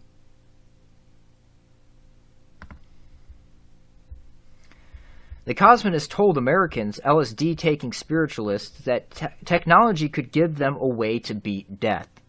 So these are the agendas originating out of ESALEN. So I think you're starting to understand what's going on here.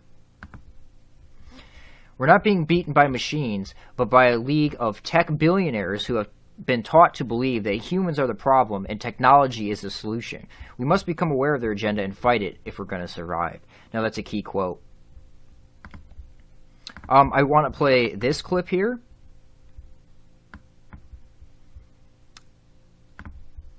There's some interesting stuff going on here.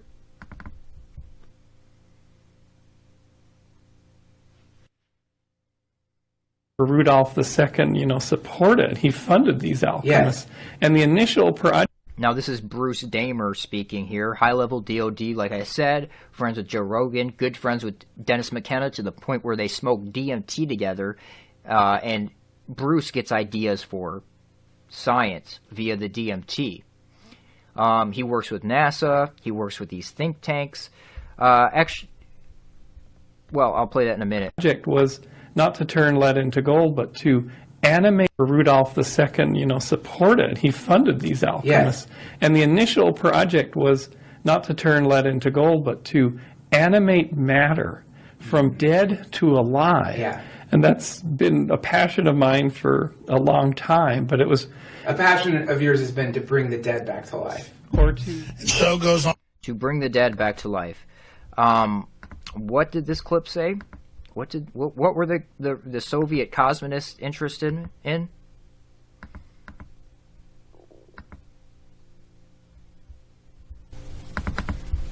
Where did that go?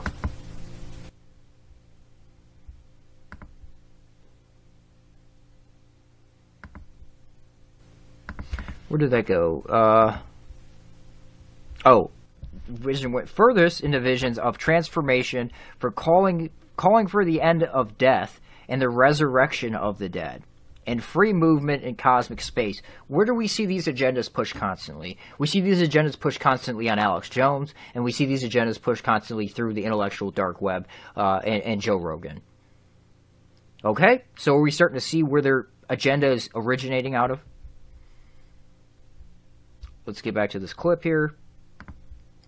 On the cycle forever. But we're far from the big win. But we're getting into the territory where if we could completely turn this around,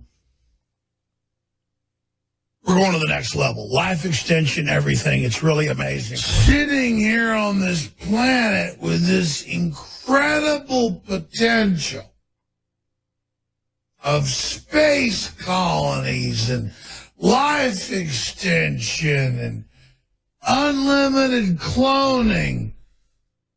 Something like a soul or energy or consciousness or something like that. Yeah. Yes, a form, like an Aquinas form, right? But yes, I think that those are actually two different things in Judaism as well. Like the idea of Tichiyat HaMetim, which is the idea of resurrection of the dead, that's a different idea than what happens after you die, right? Tichiyat HaMetim is the idea that eventually the Messiah comes, that we'll all be resurrected back in our physical bodies at a certain point, which, you know, honestly, given the nature of how science is moving and the possibilities of cloning, is actually less crazy than it sounded probably a couple of thousand years ago. Yeah.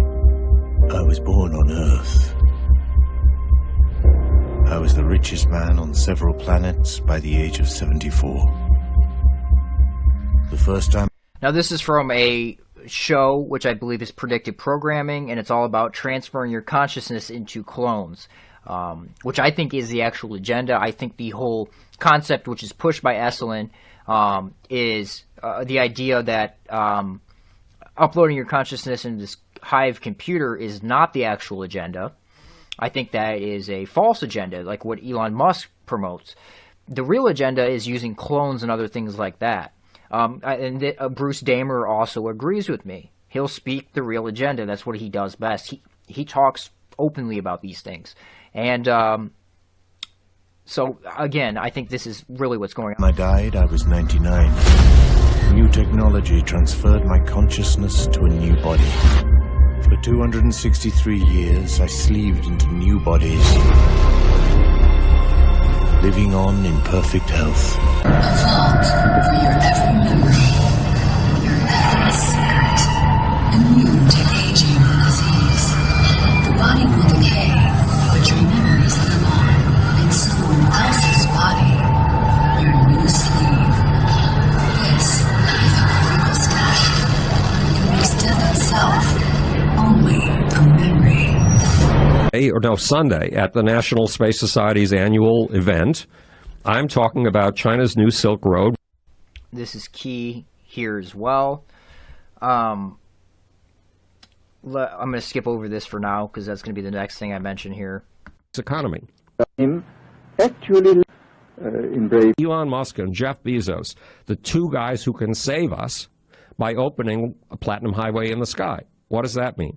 A platinum highway in the sky means a space economy.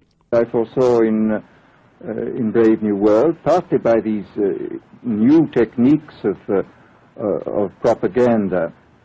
They will do it by bypassing the sort of rational side of man and appealing to his subconscious and his deeper emotions and his physiology even, and so making him actually love his slavery. I mean, I think this is the danger, that actually people may be in some ways happy under the new regime. So they love their slavery. First off, psychologically manipulated. Secondly, I'm offering you miracles. So you have your Peter Thiel types, your Elon Musk types offering you these miracles, these technologies, okay? Giving you this technology so you love them for it. And they use it as a method to control you, giving you these new plant-based psychedelic medicines, you know, that might actually have some benefits, but they're using it as a method of control. They're the ones dictating it. They're the ones using it against you. But they will be happy in a situation where they oughtn't to be happy. The fourth world. Now, this is an actual agenda, the fourth world, and this is exactly what we see going on here. No one really talks about the fourth world, do they? That's because we haven't seen the fourth world come about. The fourth world came up in the title of the Congress I attended. It was called the Fourth World Wilderness Congress. Maurice Strong said it was called the Fourth World because it was the fourth one of these environment congresses that Edmund de Rothschild had created. I learned later that the world order refers to the coming one world government as the Fourth World. World control by the world order, where there is no more first, second, and third world.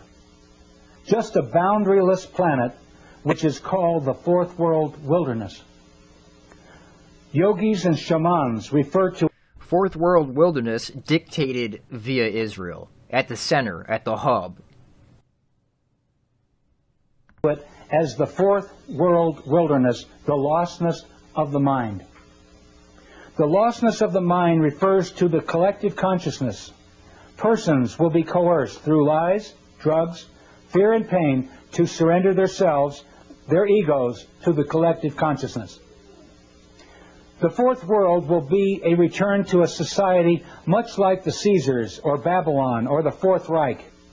Within the fictionalized societies described in Huxley's Brave New World and Brave New World Revisited and Orwell's classic 1984. We will flourish with only a whimper. The world order wants to create a new society out of the ashes of chaos. A collectivist fourth world complete with a collectivist religion, collectivist finance, and unchecked world national socialism. The world order will offer Gaia, Mother Earth, to the masses. I don't think national socialism, I think international socialism, and I think the universal basic income has a lot to do with that. As the Big Brother image to worship in the fourth world.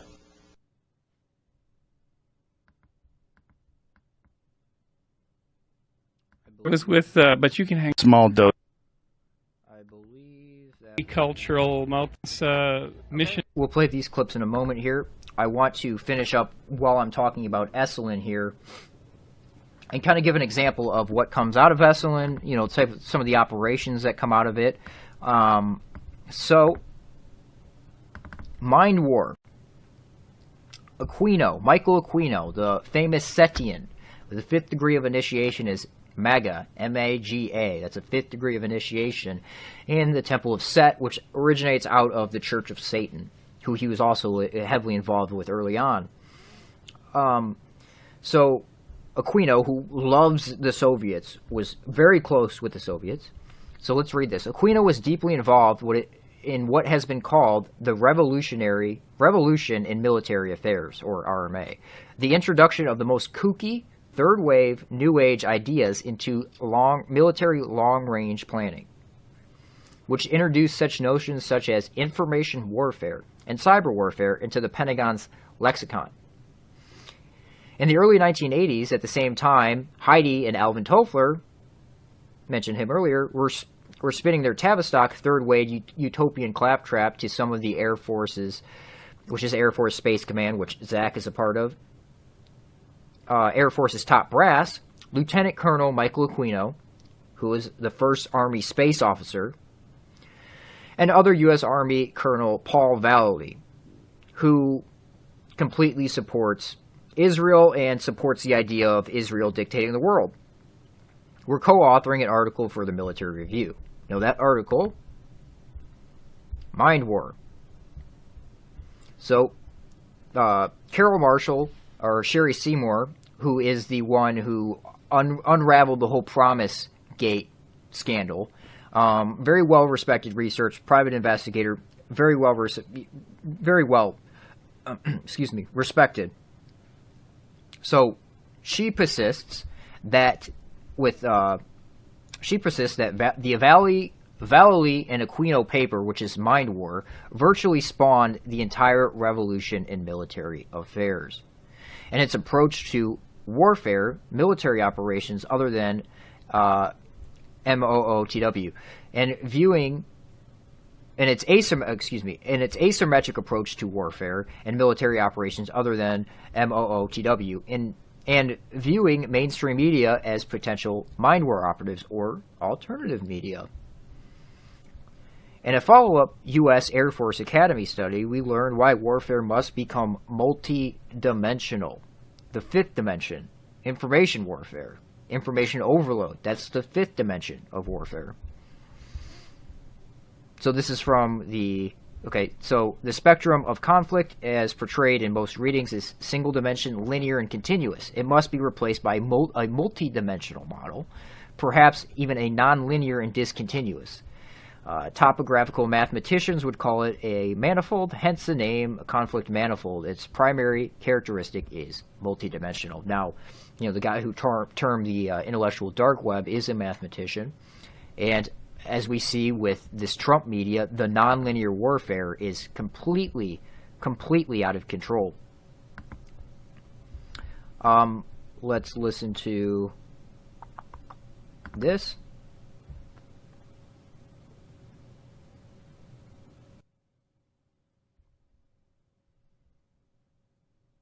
It's almost like there's too many things happening for one person to pay attention to all of them.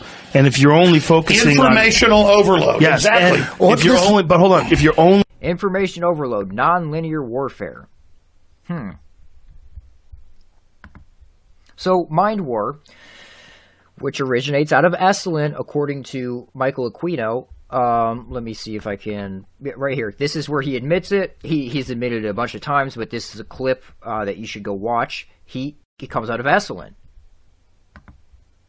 Excuse me, I don't know what happened there. It comes out of ESALEN, the ESALEN Institute. It comes out of studies, unpublished papers called the Transformation Project, where according to him they were studying thought architecture, or how to manipulate the subconscious mind, how to dictate the subconscious mind, where 95% of your thought process, that's a conservative number, 95% of your thought process takes place.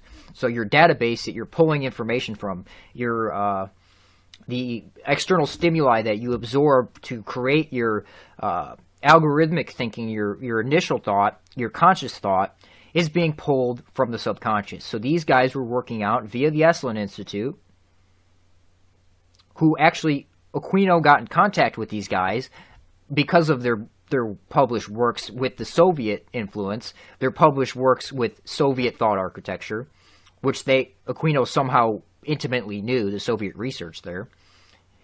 So this is the core structure of mind war, which is exactly what Alex Jones's operation is. Oh man, I should have that clip ready. Shoot. I'll insert it in here. Fuck it. We have the zeitgeist. If you wanted to use an allegory, InfoWars has pulled the sword Excalibur. Others can't pull it. We pulled it. Trump pulled it. You pulled it. But if you don't use Excalibur, it's worthless. I am using Excalibur. Doesn't mean I'm perfect. Doesn't mean I'm not going to make mistakes or stumble or fall. Or at the end of this, not make it myself. But the new republic, the rebirth, will be launched. That's what it's all about. All right. Boy, you know, Scott Adams, CNN is losing the mind war. I have some smart advisors, but I do what I think I should do. They've begged me not to tell you this. But I will, because my weapon is the truth. This is from the Mind War paper that spawned the revolution in military affairs, the future Soviet warfare theory within this country. These media are, of course, the electronic media, television and radio. Alex was one of the first TV radio broadcasters. That's what a podcast essentially is, television, radio. State-of-the-art developments in satellite communication and video recording techniques. Remember, this was in 1980. Like the sword Excalibur, we have to reach out and seize this tool. And it can transform the world for us if we have the courage and the integrity to enhance civilization with it. If we do not accept Excalibur, then we relinquish our ability to inspire foreign cultures with our morality. If they then desire moralities unsatisfactory to us, we have no choice but to fight them on a more brutish level. So I'm not sure why I don't have the rest of it in there, but anyway, the core structure of mind war is this and weaponizing truth. Using truth as a weapon. The mind war operative must know that he speaks the truth. So taking bits of truthful information and using it as a weapon.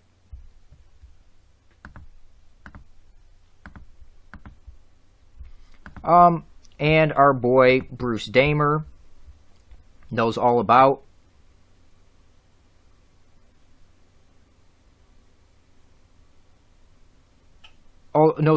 Andy Marshall, and we'll get into Bruce Damer here in a minute. Branch. So Andrew Marshall is one of these. He's a shaman. He goes very quiet between communities, and what he decided to do. Get this. So he's a shaman. Now Andrew Marshall's the guy who initially instated, heavily involved in 9/11 as well. Andrew Marshall is the guy. He was originally appointed under Nixon, and he's the one who took Aquino and Valley's papers and their ideas and everybody else who was promoting it and instated it within this country. It stated the future Soviet warfare theories. Now, in the Project for the New American Century, they say take advantage, post-2001, take advantage of these future Soviet warfare theories. And we've certainly seen that happen. So he calls himself a shaman, code word shamanism. So again, he says he's a shaman. He very quietly goes in between communities. So you could look at like Rogan's podcast. He's essentially a shaman on his podcast where he goes and snakes in between these communities. I do some kind of a practice. It's sort of a kind of global, multicultural, multi-ethnic, multi-technic shamanism. And I've been doing this for about 25 years. And what that is what I call put yourself on the shelf. Get the idea? Yourself is parked on the shelf, and then you dive into another world. And for me, this has been these delightful worlds of Pentagon think tanks, NASA mission design, etc. Okay? So that's Bruce Damer. And again, like I said, we'll get into him in a moment. Oh, here's from Joe Rogan's podcast. Gerlach? What is Gerlach? Gerlach. Oh, you haven't been out there, huh? No. I love hippies in small doses. Hippies to me are like pizza. I just can't eat pizza every day for like a month. I was with, but you can hang around Pentagon people. Yes, I could probably hang around your camp. But if I went out there with really dirty people. With Sherpas. Sherpas, they brought Sherpas? They're white people. White Sherpas. They're servers for the billionaires in their billionaire camps. Oh, that's too much. And they have walls of motorhomes around. I want to hang out with 100. So he's over there at Burning Man, which is another excellent type of deal. Major importance with Burning Man. And he has these white slaves that are serving the billionaires in their billionaire class, which is what he is, high-level DOD, etc. And he wants Joe Rogan to come out with him. Now, I also want you to look at that shirt, Mad Scientist. Now, I posted this interview in my community section on my YouTube channel. Check that out. And I put an emphasis on Mad Scientist. I said, Mad or Mao Scientist for a better tomorrow. And that was a couple weeks before the Joe Rogan podcast with Alex Jones. Let's listen to what Alex had to say. They're making their move right now. Who's they? The globalist technocracy, the mad scientists, the guys that want to learn the secrets of the universe, probably already have them. The mad scientists. Interesting statement there, Alex. The mad scientists. So, this is Bruce Damer with... I might as well just get all this out of the way right now. This is Bruce Damer talking to Joe about Dennis. There's only been 2 people ever that Dennis McKenna has recommended for this podcast. You and Josh Wickerham. So that puts you in very lofty company. Dennis McKenna recommended Bruce Damer on Joe Rogan's podcast. Interesting. Dennis McKenna, of course, heavily involved in maps and everything we've covered.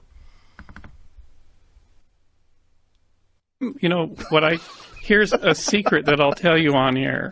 Oh, well, it won't be a secret. It won't be a secret. Might want to mime it. So Dennis hasn't been to Burning Man. Dennis McKenna. Good. Me and him, same page. So Two old guys who don't want to party with young kids. So I told him that to tell you that Dennis would only go to Burning Man if you went. Oh, did you do it the opposite way? I did the playing us opposite way. against each other? There you go. Yeah, that doesn't work with me, but thanks. That's sweet.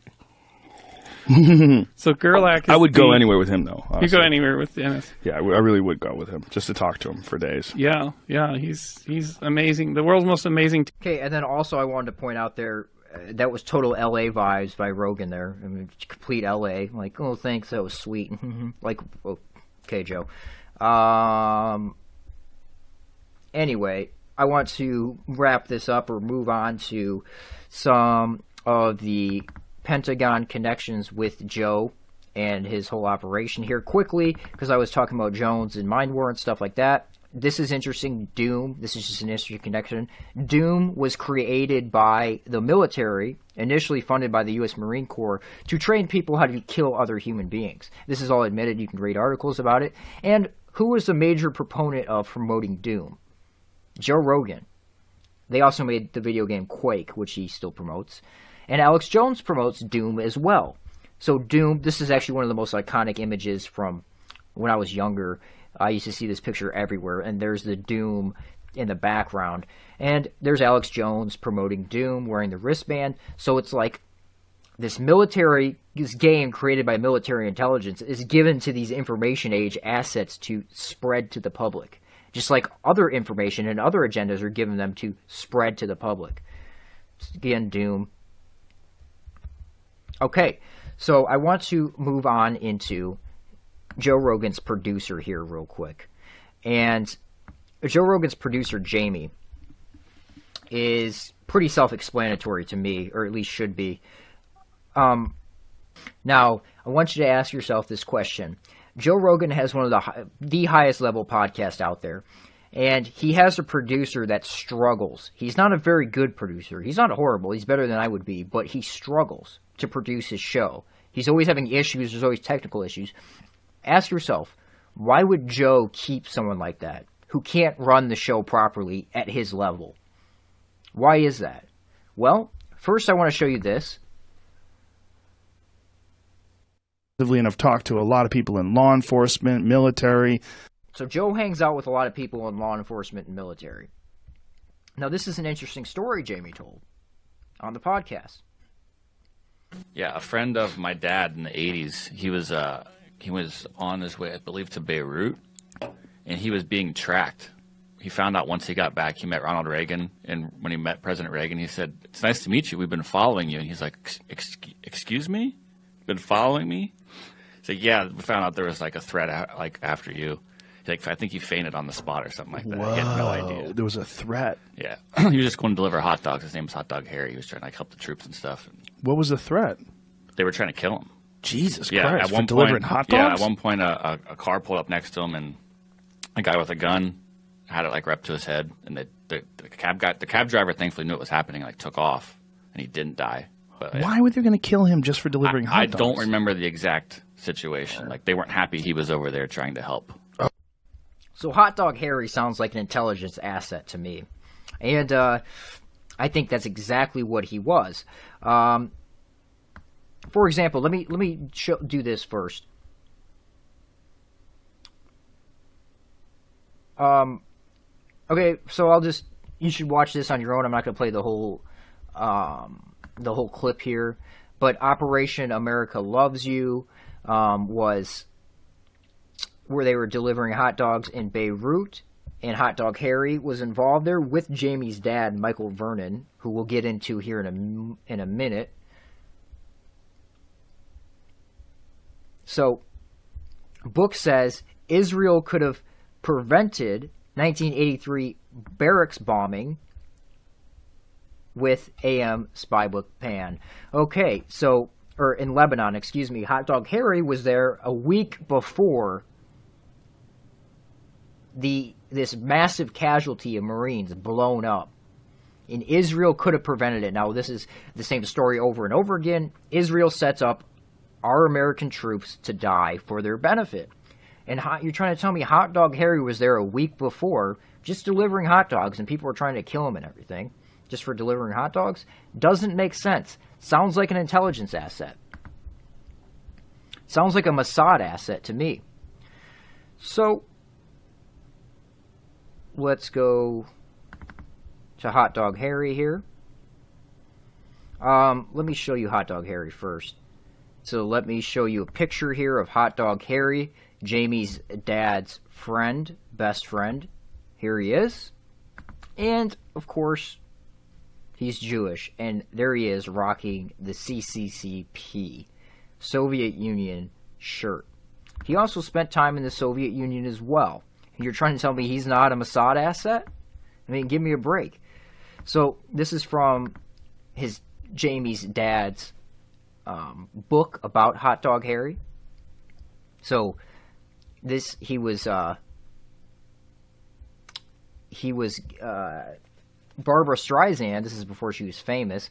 He was he used to sell sewing machines, and he was going to repo her sewing machine, and she asked him if he's Jewish, and he said, of course, yes. Harry asked, Harry, work with me here. I won't let you down.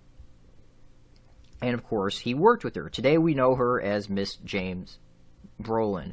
That's right, the movie star, the legendary singer and producer, Miss Barbara Streisand. So, of course, he's Jewish, and he's working with other Jews. That just shows you how they operate. He met famous people like Trumpman Capote and Tennessee Williams when he was younger. A Jewish lawyer could help. Being a good Jew, that's what you do. He helped a Jewish lawyer get out of Havana, who helped him. And this was an interesting quote. Harry's life is blessed to have the right people come into it at just the right times. Now that is because he's Jewish, and that's how it works for Jews. They help each other out. It's that simple. And one more quote from Michael Vernon's book, Jamie's Dad, about Hot Dog Harry. Harry explained when he was delivering a sewing machine to the Rothschilds that his parents used to know them in the old country. So Hot Dog Harry used to deliver things to the Rothschilds' house, and he said his parents used to know the Rothschilds in the old country. Interesting connection, Hot Dog Harry. Interesting connection. So let's just go through some of these pictures. This is from Jamie's dad's Facebook. So just to prove that it's his dad. Military family. Military family. Salute to my class, 1576, Battalion 2, NAS, Pensacola.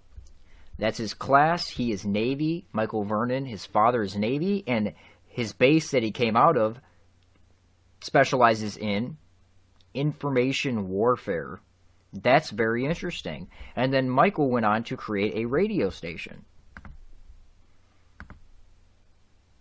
There is the radio station. There's Hot Dog Harry.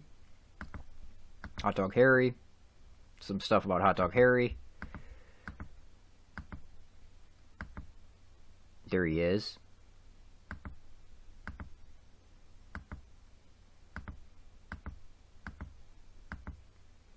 There he is again. Military family. Jamie. Tagged him in it.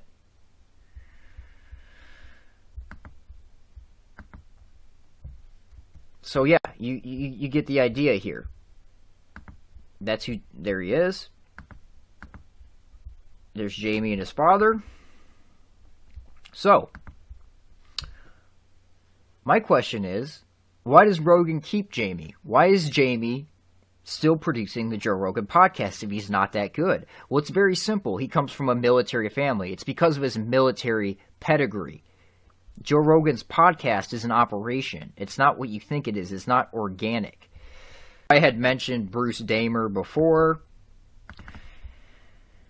And this is a very important, interesting connection. Now, this is a book from Howard Bloom, who is one of those intellectual dark web types. He hangs out with the same circles, and he's also involved in the counterculture. He claims that he is the one who actually started it. So let me play this clip real quick in reference to Howard Bloom. This is very important. This is a very important deception that these people are involved in.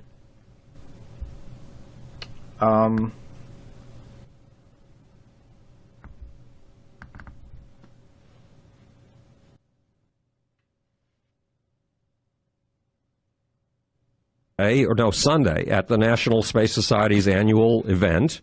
I'm talking about China's new Silk Road versus America's highway in the sky. The new Silk Road, the Chinese government's going to put in. So if you're unaware of the Belt and Road Initiative, the new Silk Road, unfortunately I can't direct you to Securing Our Interest.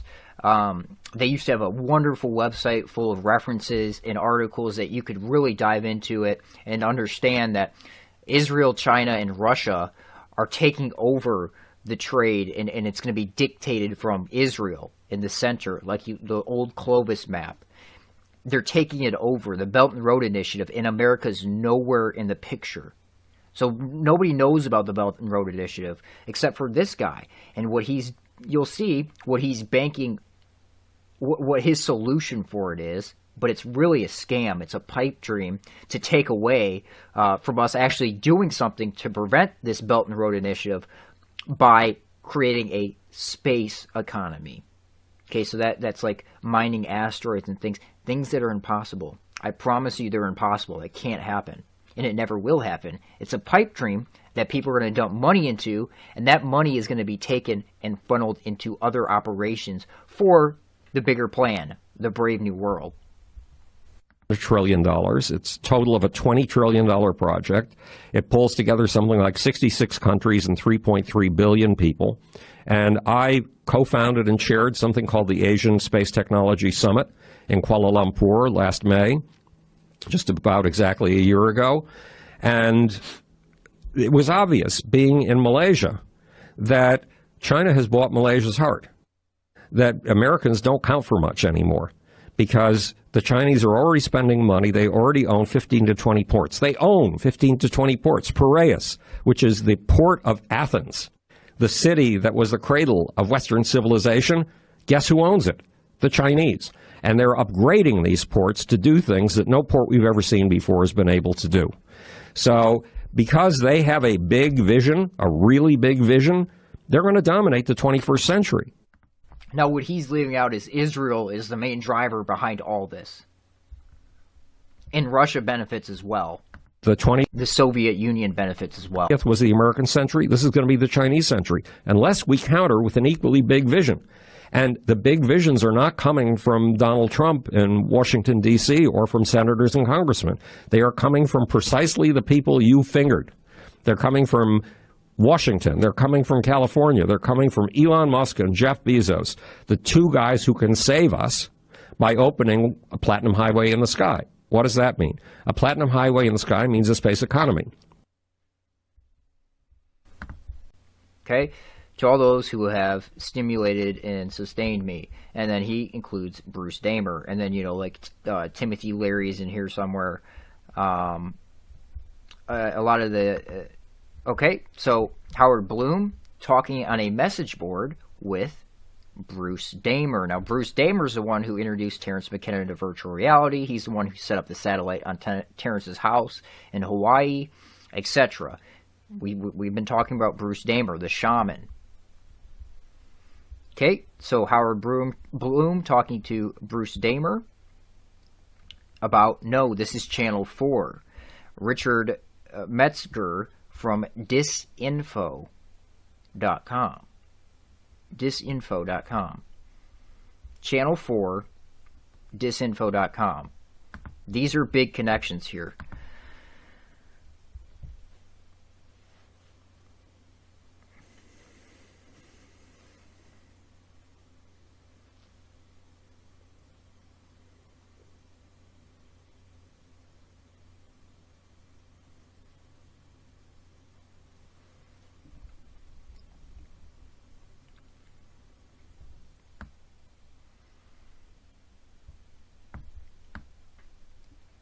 So, this is Disinformation, the company. That logo is actually interesting in itself.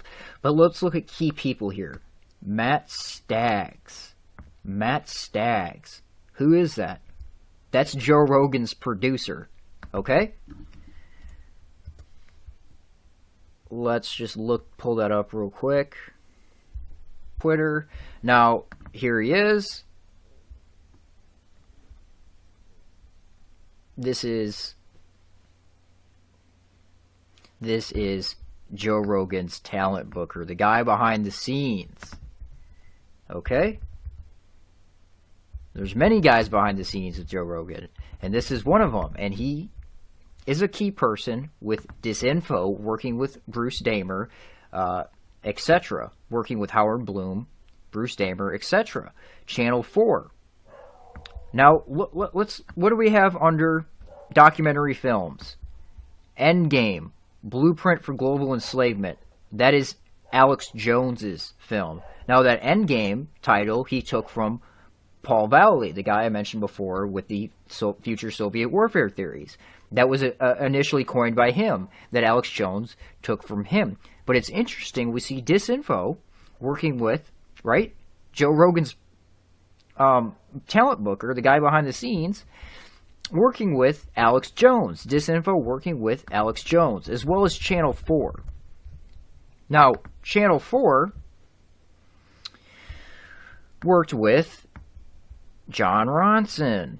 John Ronson is the guy who wrote The Men Who Stare at Goats. Now, this is an interesting connection here. John Ronson,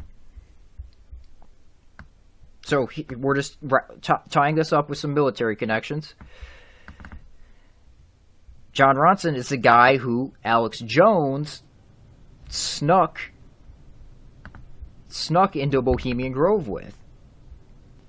So John Ronson, working with the BBC at that point, is the guy who snuck into Bohemian Grove with Alex Jones, which kickstarted him. So here we see Alex and John hanging out. Alex having John on his show. And Joe and John hang out. And Joe has John on his show. Okay, so are we seeing how these networks play in with each other? Now, Alex on his last podcast with Joe was talking about how they were in films 20 years ago together. They were in John Ronson's films for the BBC or Channel 4, right, working with Disinfo. Interesting name, right? And then you can go double check Matt Staggs. You can pull up his podcast for Disinfo. He's very interested in concussions, just like Joe is. Very interested in that. You know, I think he'd be interested in my story. You know, if he was somehow able to understand my history, I think he'd be very interested in my life story. But anyway, these two work together. And The Men Who Stare at Goats. Stubblebine thought that with enough practice he could learn to walk through walls. With a brief encouragement by Lieutenant Colonel Jim Shannon, a Vietnam vet whose post-war experiences at such new age meccas as the ESALEN Institute in Big Sur led him to found the 1st Earth Battalion Warrior Monks and Jedi Knights. So The Men Who Stare at Goats actually comes from the ESALEN Institute. Again, we're seeing everything stem from the ESALEN Institute. And then, of course, Alex Jones has Stubblebine on, because these are the kind of operations. What they really are Psywar operations. And this is an old email I had. Let me read this to you. Because The Men Who Stare at Goats, it's a smokescreen is what it really is. Here we see John Ronson, The Men Who Stare at Goats. That is a smokescreen, okay? It has nothing to do with army guys staring at goats to try to kill them. It's all about subconscious research. So, okay, so I quoted from a website. The Men Who Stare at Goats actually demonstrates this by briefly referencing MKUltra as if it were shut down when the real program is demonstrated at the end of the film, where Kevin Spacey character is involved in private psyops through explicit cultural creation. So it's a shift. What we're seeing is a shift. So I say this is one of my favorite examples to use because it shows what force-fed programs ultimately end up becoming. Regardless of what you think about their origins, I personally think the, quote, staring at goats narrative is a cover, not a major project. The major projects were never ended. If you study Aquino, one of his favorite tactics is deflection. Example, it happened but not like you think it did. It was really about staring at goats to see if you could kill them, not about thought architecture and mind control research. He would use this tactic by publishing papers via the Stanford Tavistock Institute. He would publish papers discrediting narratives like stereo goats or like the Stargate stuff, which ties in with all that. He would publish papers via Stanford, which is Tavistock, doing psychological research to deflect from the real programs that were going on. Say they're studying trickery, illusions, and ultimately how to deceive the human subconscious, mind/subconscious. Aquino says they're studying stage magic and spoon bending, which are often real, poorly funded programs, but they're only in place for cover, for a smokescreen. You really think the U.S. Army is going to dump funding into spoon bending, to a spoon bending program for practical use? Of course not. They're cover stories. So there's a lot more information about these networks. I could continue to go on and on and on for hours, and I will in future videos, but I just wanted to get some of this information out there. In future videos, I'm going to be talking about the intellectual dark web, which ties into all this, the culture they're pushing, like I said, the rising centrist movement, the brave new world, that I'm going to continue to focus on, continue to put this out there because it's such a deception that needs to be highlighted. Not many people are aware of it. Not many people are in full understanding of it. So with that, I'll say goodbye and good luck.